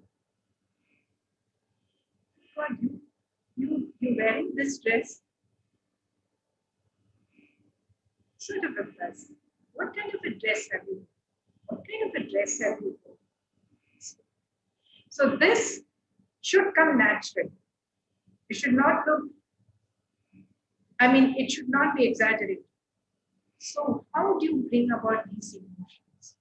How do you bring a laughter? You have to visualize somebody, some kind of an image, something that you find in an image, which will help you bring about that emotion. You see, rasas, bhavas, as I said earlier, is not so simple. It's one of the most difficult way of expressing sentiments. Expressing these emotions, the 9 sentiments, is very, very difficult. Of course, outwardly at the peripheral level, you can through your training and all, like hasya and karuna, you are crying. So you can show that. There's no, it may not be difficult for you.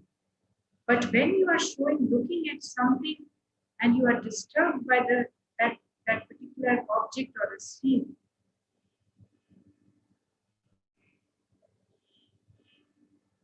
and you are crying, or when you want to show to have mercy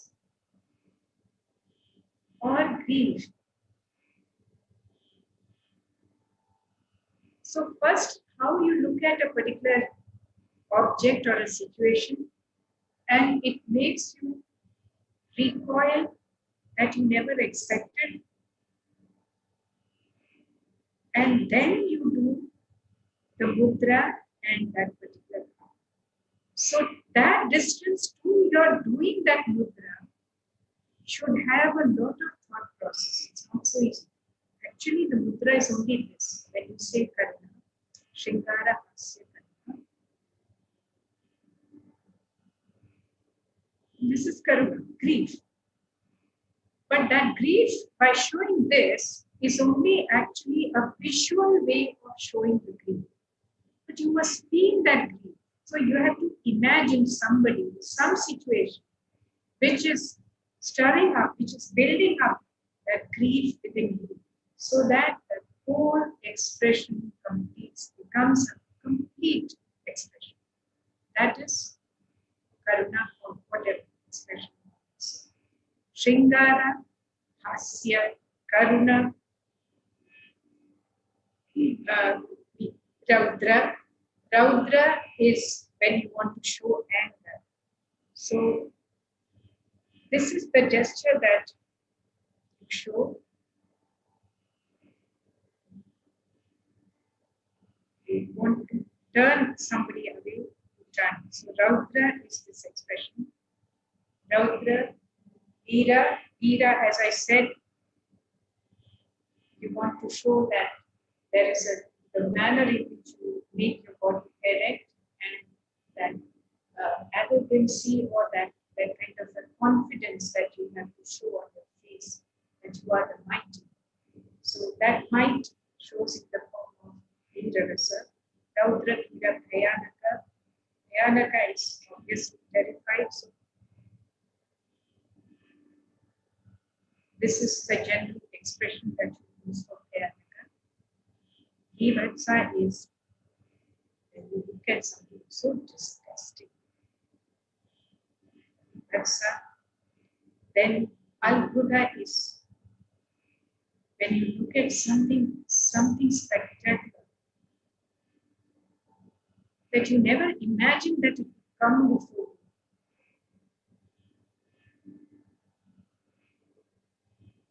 That Albudha. Then Shanta. Shanta, of course, is a tranquility, a repose, when you are in complete alignment with the whole body and the mind is completely aligned with each other. That is Shanta. So these are the Navarasas: Shringara,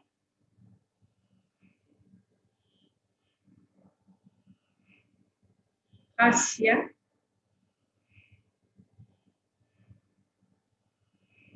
Karuna,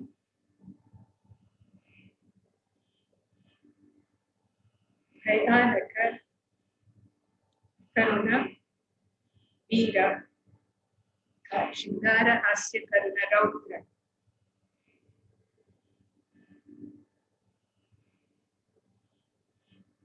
Ida,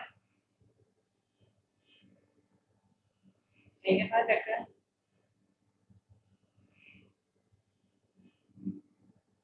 Vifatsa, Albuda, and Sha. So would anybody like to show these rasas? Anybody who can come forward and show? Let us see this again through my few slides that I had used. Maybe you get a clearer picture.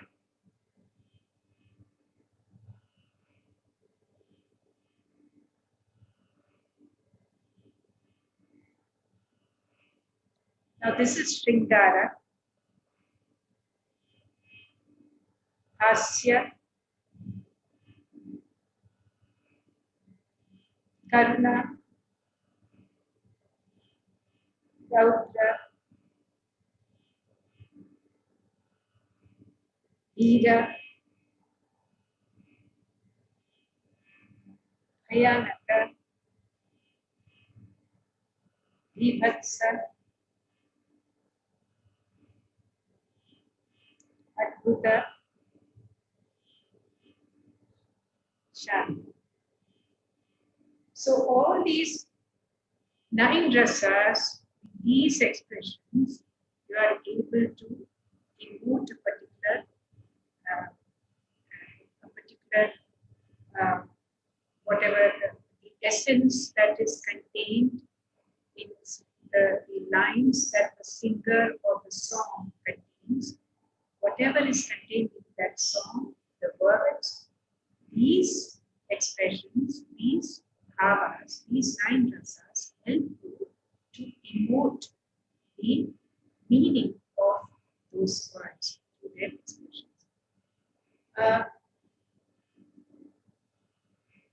Now let us take, for instance,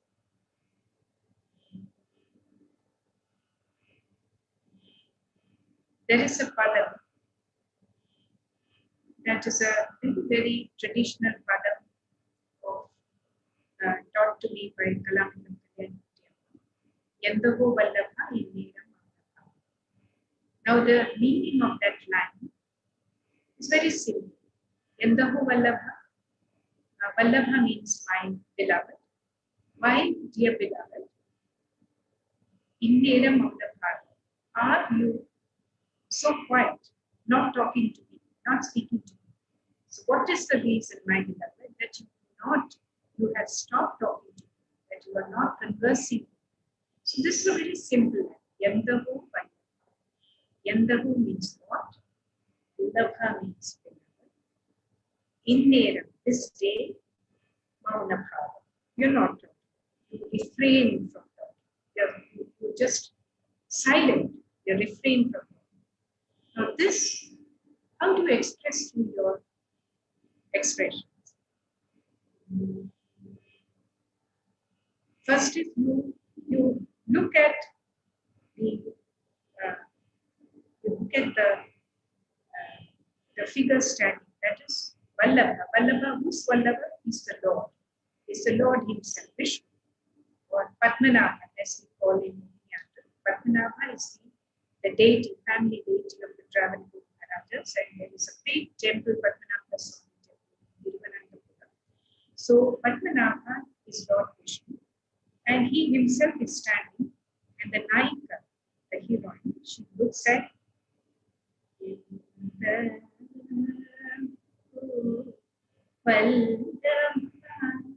now you must remember, it is a Shringara poem, but it is full of bhakti, because the Naika here is the Bhakta and the Lord is the Nayak. So you cannot show too much of a love for any expressions which is very bold. It has to be very subtle. So first she looks at the Lord, and then she is filled with shyness. And then she again looks at the Lord, and then she wonders, why is he in this state of distanced. And why has he distanced? He appears to have distanced from myself. What is the reason? Why has he distanced from me? So you are looking at him, inneram maunabhavam. So you're wondering, is it my own imagination or is he really upset with me for any reason? So then you ask, Yandaho Vallabha, dear Lord, this day you refrain from talking to me. Then you ask, what is the reason? You are the great one. You do not talk to me. What is the reason? And then you try to go and embrace Lord, and then you feel that you are pushed away by him. And then you are shocked at his behavior. So many emotions that come in this, right? So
so this is how the Abhinaya is enacted by the dance.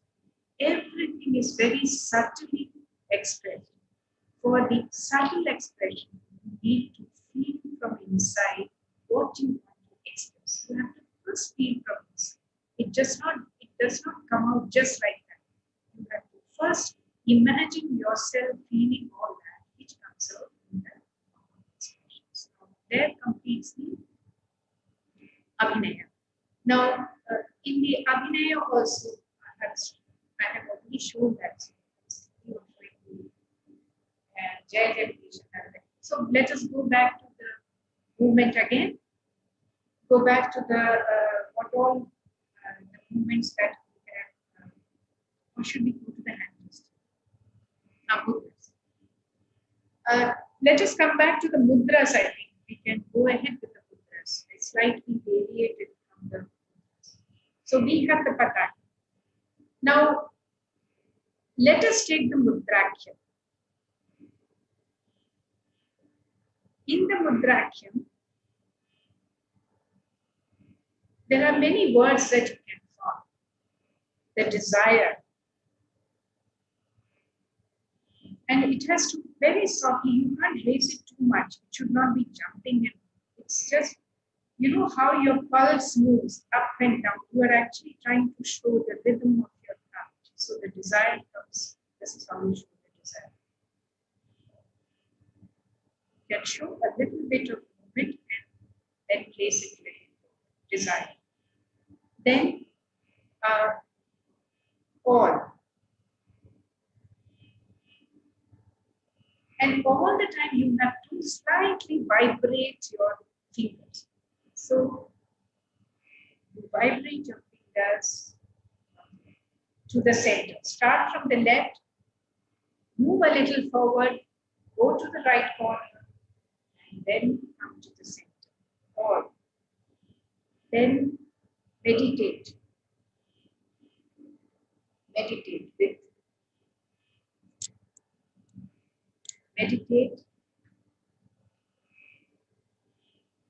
and mind. Then your heart. And when you turn it upwards, it becomes knowledge. Up, down, and up becomes your knowledge. So what are the things you learn from that? What is the sentence you can make? There's so many sentences. This is all. This is the desire. Meditate. And there is one more. When you place this, both are in mudra here. You place the right hand above the left hand and you move up and down. It shows your breathing, your life, your breath, which goes up and down. The breath. And your mind, your heart, your knowledge. Right? So let us make a sentence. Anybody can make a sentence out of it. Let's sing. So many words here. Can anybody make a sentence? Ma'am, I'll try. Try. Lord Buddha is meditating, and a butterfly or an insect is coming and trying to वो जो ध्यान को भंग करना होता है, he rotates here and there, that insect or butterfly, and like this we can make, and he is meditating, and that butterfly is getting annoyed कि why is he not disturbed by my humming or by my revolving around everywhere. Now, that is a very well imagined way of depicting that when you say Lord Buddha, you mean that anybody who goes into deep meditation cannot get disturbed by any kind of outward disturbances, right? So when you are deep into meditation, deep into your own inner thought process, nobody can distract you in any way. Now that is a way of how you have imagined. But here what I was trying to say was, like in Tripataka, which I showed, with a single hand gesture, you formed a complete sentence. This was a rising sun, you opened a door, there was a path, you stepped onto that path, and you saw an elephant. So everything done by a single gesture. Now how do we do the same thing with a single? So let me think. Anybody else? Ma'am, can I say? Ma'am, my heart desires to receive all the knowledge. So, to receive all the knowledge in the world. Okay, right? Anybody else? Surabhi, can you think? While I think of something, can you think? Okay. Let me think.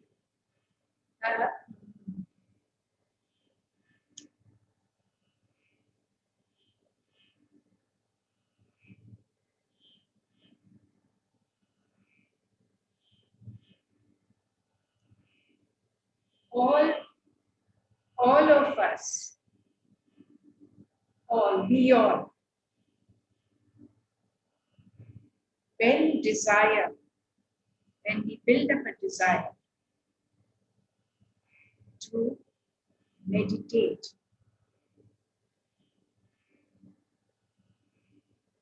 then our thoughts and our breathing, through proper thoughts and proper breathing, helps us to enhance our knowledge and improve our memory. So let me put it a little more better way. The desire in all of us to deeply meditate through deep breathing. Builds up a good memory power and improves our search and our grasp of knowledge, retention of knowledge, our retention of knowledge, or become more knowledgeable, or become a wise person. I mean, you can use any of those words for that. So let's see. Let's start like that. The desire. The desire. Inform. To meditate and breathe with good breathing tendencies, builds up a good mind and memory power, and also enhance our knowledge. So these are certain things that you can do with a single hand gesture. Anybody now can do this, what I just said? Come on, that young girl. There was that young girl. Can you repeat it? Come on, come forward. I can see your, yes, you are showing your hand. Come. The desire of everyone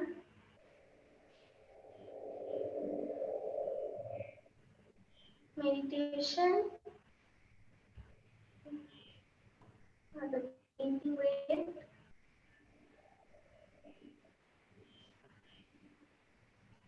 You are stopped. You are stopped. Anybody else? Her video has stopped. Anybody else?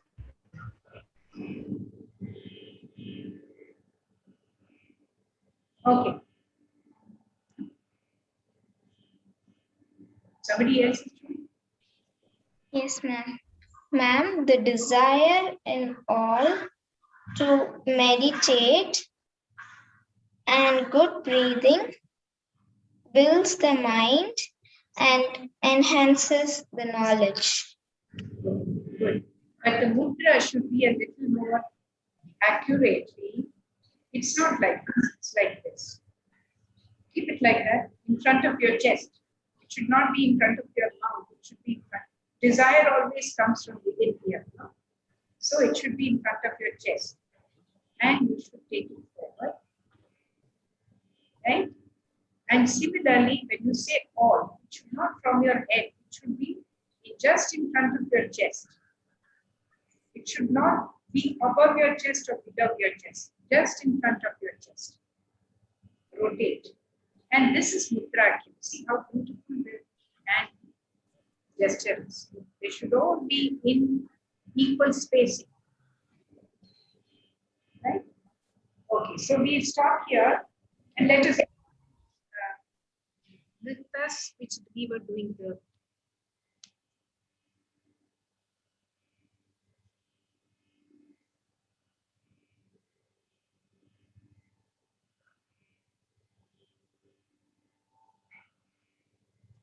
yeah, we start from the basic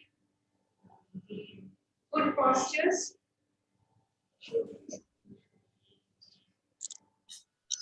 The basic good postures we have. We have Sama, then Prayashta. There is one distance between both the heels, Prayashta. We have Agratala Sanchara, the toes touching the toe, heel upwards, Agratala Sanchara. Then we have the Anchitra, the heel catching the floor and fingers moving up under the surgery. Then you have Sarvapadan, Suchi with the thumb of the toe, the main thumb toe, catching the ground where all the other two fingers do not touch the ground. That is Suchi. And the main Padam step, Pada vertical that you have, Sarvapadan,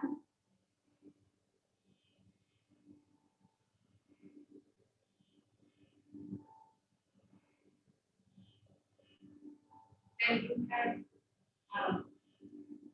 Padam, big, thin, down, big, thin, down, big, thin, down, big, thin, down. Then you have then you have Mayurapada. Jump, hit, down, jump, hit, down, jump, hit,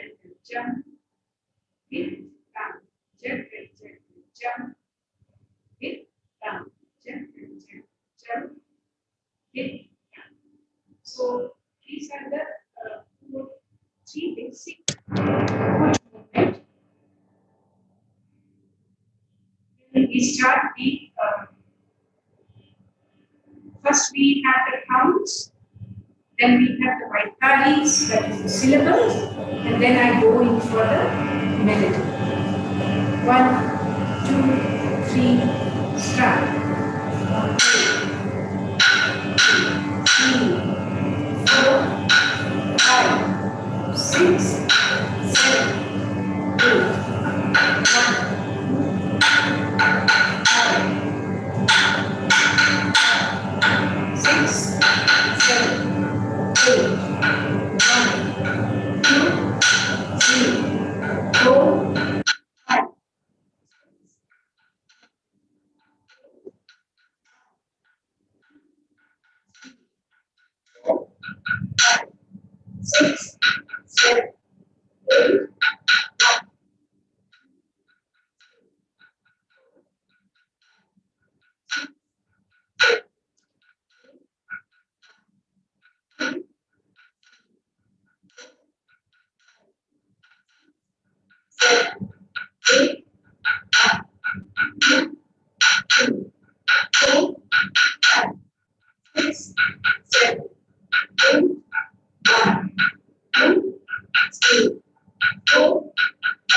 6,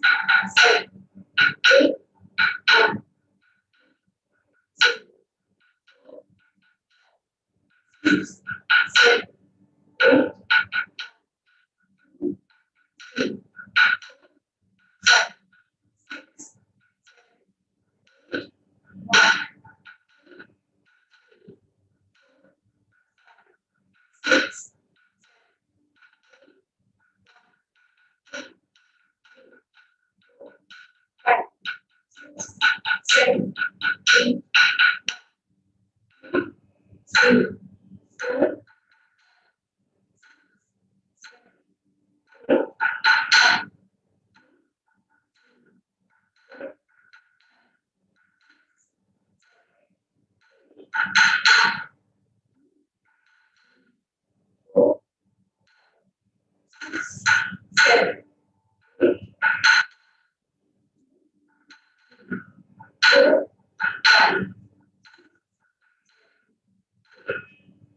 Okay. Slowly you show me with the right parents.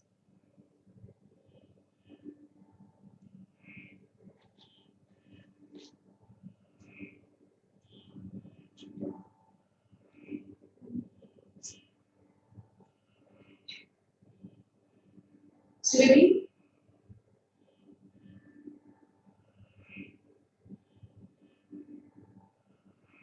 Slowly, are you there?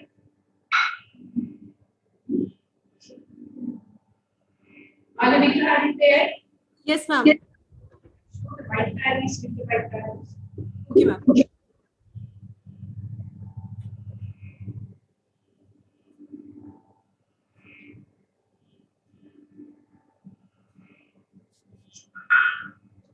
1, 2, 3, 4.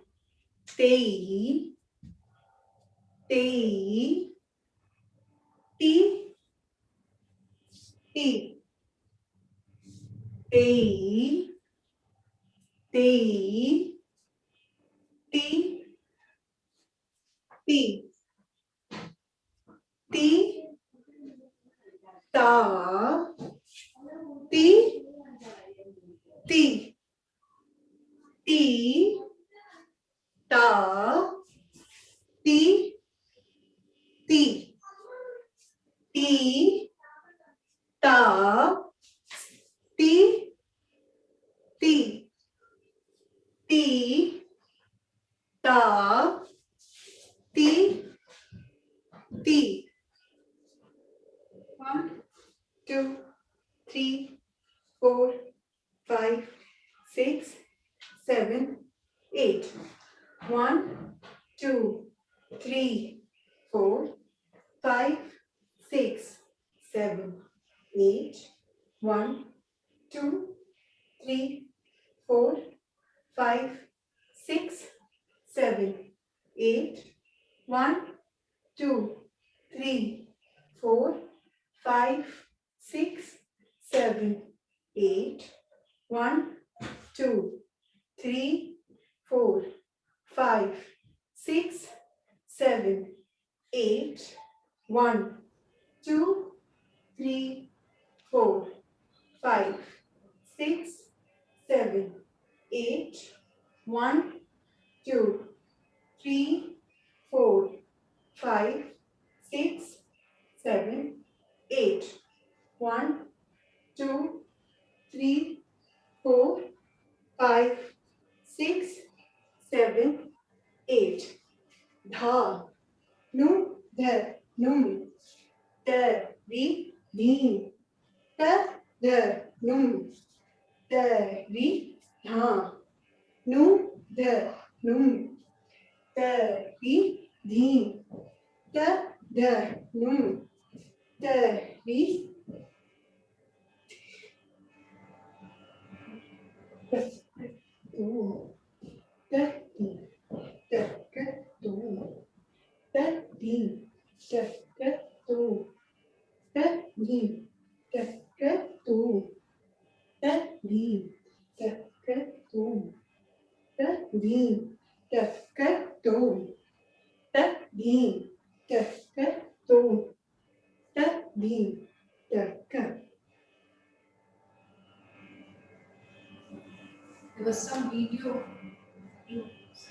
disturbance. So let us do it again. All this that we have done.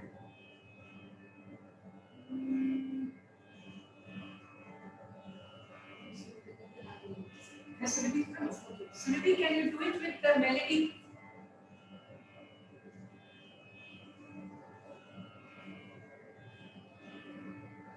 Yes, ma'am.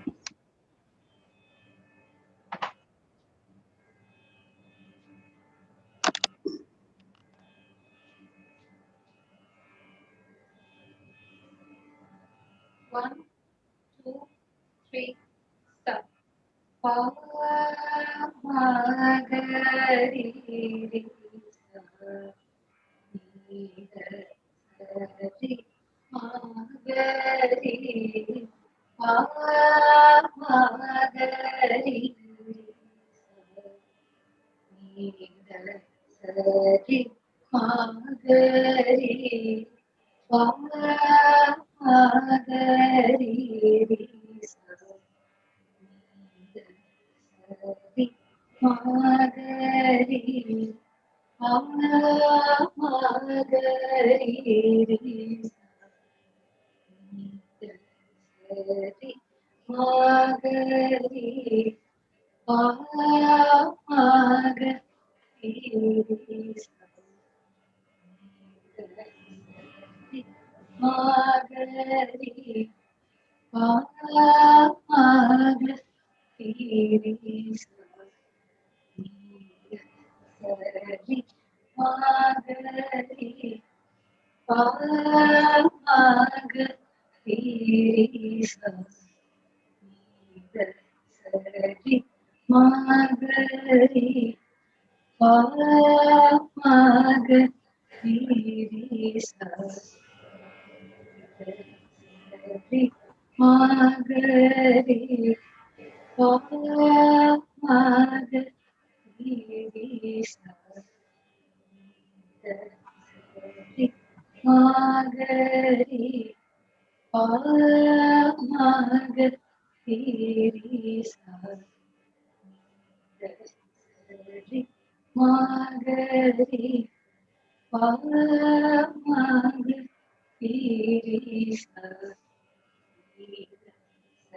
ri ma ga ri pa ma ga ni da pa ma pa ma ga ri sa pa ma da ni da pa ma pa ma ga ri sa pa ma da ni da pa ma pa ma ga ri sa pa ma da ni da pa ma pa ma ga ri sa.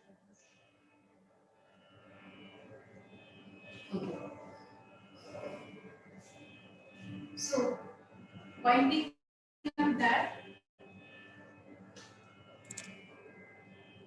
the entire thing what you have seen now, I'll be doing that again so that you are now completely familiar with the footwork. We have the Samapadam,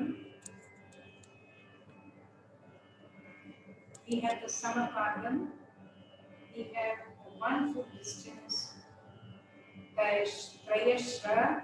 I would be asking this again from whoever is on the line, the names of this Trayashra. They will stand and tell me Trayashra. Then you have Agratala Sanchara with the toes touching the floor. Agratala Sanchara. Then you have the Anchita, the heel touching the ground and toes up. This is the Anchita. And you have the Suchi. The Suchi is when the thumb toe only touches the ground. So, one of you please say that, the names of what I said, the basic footwork. Anyone?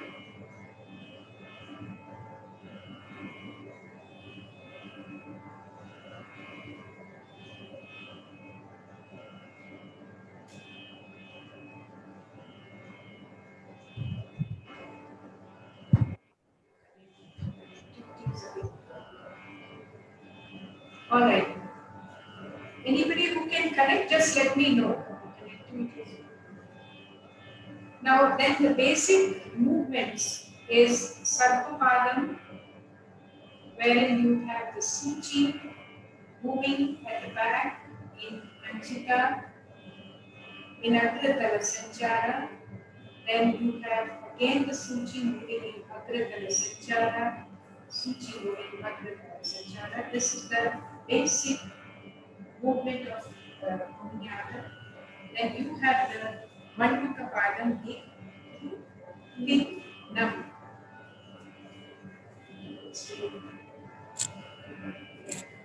You have Ki, In, Nam. Ki, In, Nam. Ki, In, Nam. Ki, In, Nam. Now there is, when you do this movement, there is another movement with which you can connect this. Dik, Ki, In, Nam. Ta, In, Nam. This right foot goes into your heel. So it gets into another movement, right? This is how you have the combinations. You make so many movements out of 1 or 2 movements. What is the other movement? Hik, ki, in, nam, ta, in, nam, hik, ki, in, nam,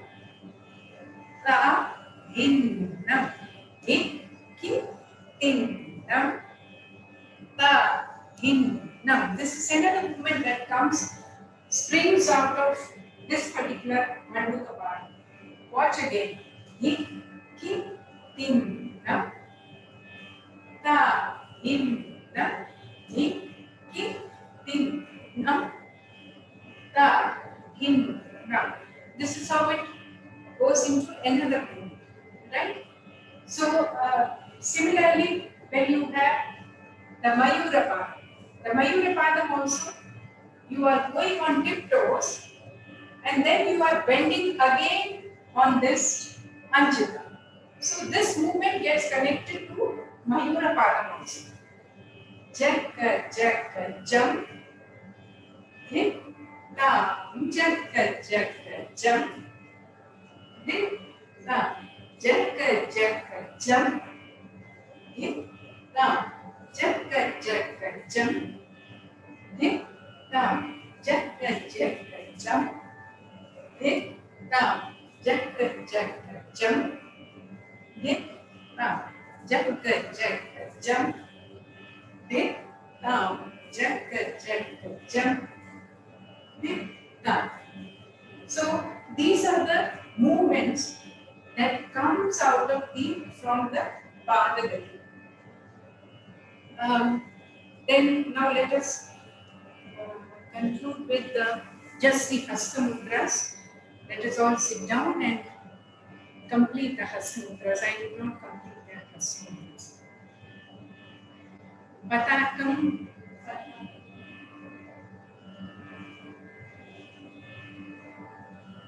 Mudrakyam,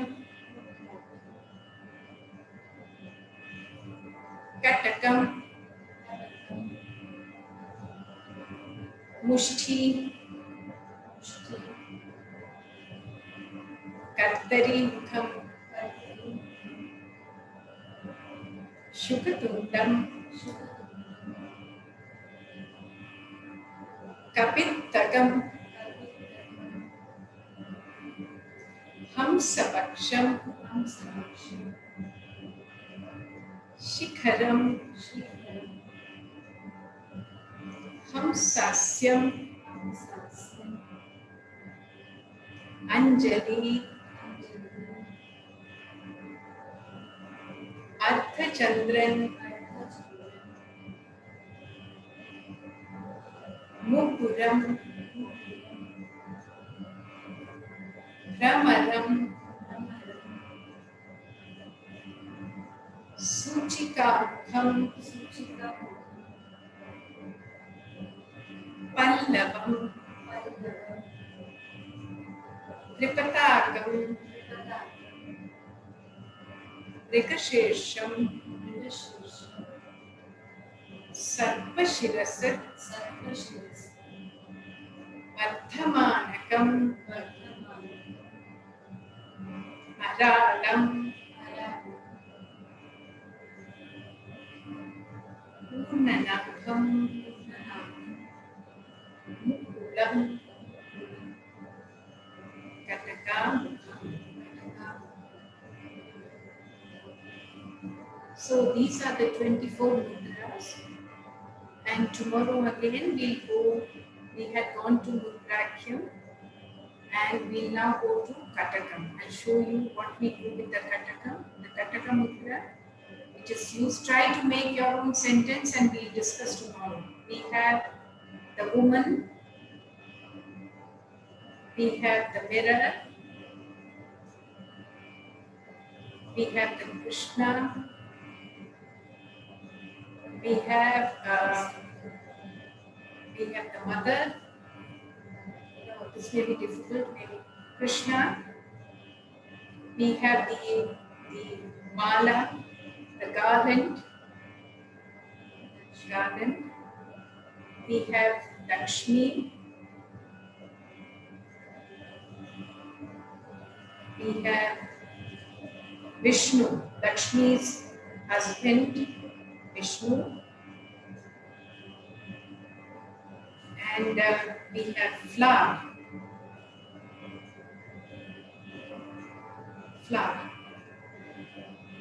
So we have woman, we have a Here we have a flower. We have a garden. So you can make a new sentence.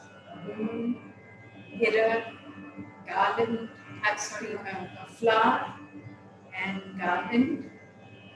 You have Lakshmi. You have Vishnu. Right? So these are the words. Just write down. Have you written down? Then tomorrow, make a sentence out of this, whatever you can make. And then we'll come back. Okay? Let us now all pray again. Om Sarvesham Swastir Bhavatu Swastir Bhavatu Om Sarvesham Purnam Bhavatu Purnam Bhavatu Om Sarvesham Shantir Bhavatu Shantir Bhavatu Om Sarvesham Mangalam Bhavatu Mangalam Bhavatu Om Shanti Shanti Shanti. Namaste and we meet tomorrow. Have a good day. ये सत्र बहुत ही ज्ञानवर्धक रहा। मुझे विश्वास है कि यहाँ जुड़े सभी विद्यार्थी ने बहुत कुछ सीखा होगा। मैं यहाँ पे सभी पार्टिसिपेंट्स को धन्यवाद करना चाहूँगी। मैं अपने सीनियर वॉलंटियर्स का भी धन्यवाद करना चाहूँगी जिन्होंने इस पूरे कार्यक्रम का निरीक्षण किया। मैं विशेष रूप से धन्यवाद देना चाहूँगी हमारे गुरुजी और हमारे सहयोगी department of youth affairs, ministry of textiles, ministry of culture, Ashok Leyland, Kusum Ghar, Kiran Seth, SRF foundation and Takshashila educational society. और एक और ज़रूरी सूचना, 1:15 से 2 बजे के बीच में योग निद्रा सेशन शुरू होगा जो डॉक्टर किरण सेठ लेंगे। आप सभी विद्यार्थी से रिक्वेस्ट है कि आप उस सेशन को ज्वाइन करें। Thank you ma'am. नमस्कार मैम। नमस्ते।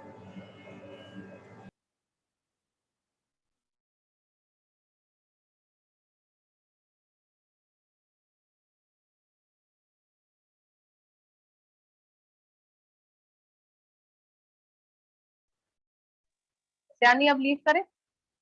मैम अभी भी हम लाइव है, अभी भी लाइव है। ओके।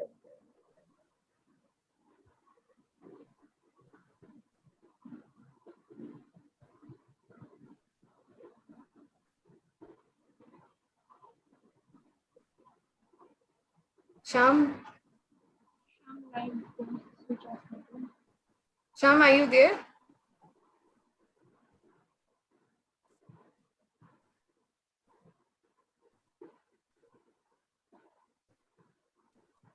हेलो। अभी भी हम लाइव है क्या? ओके।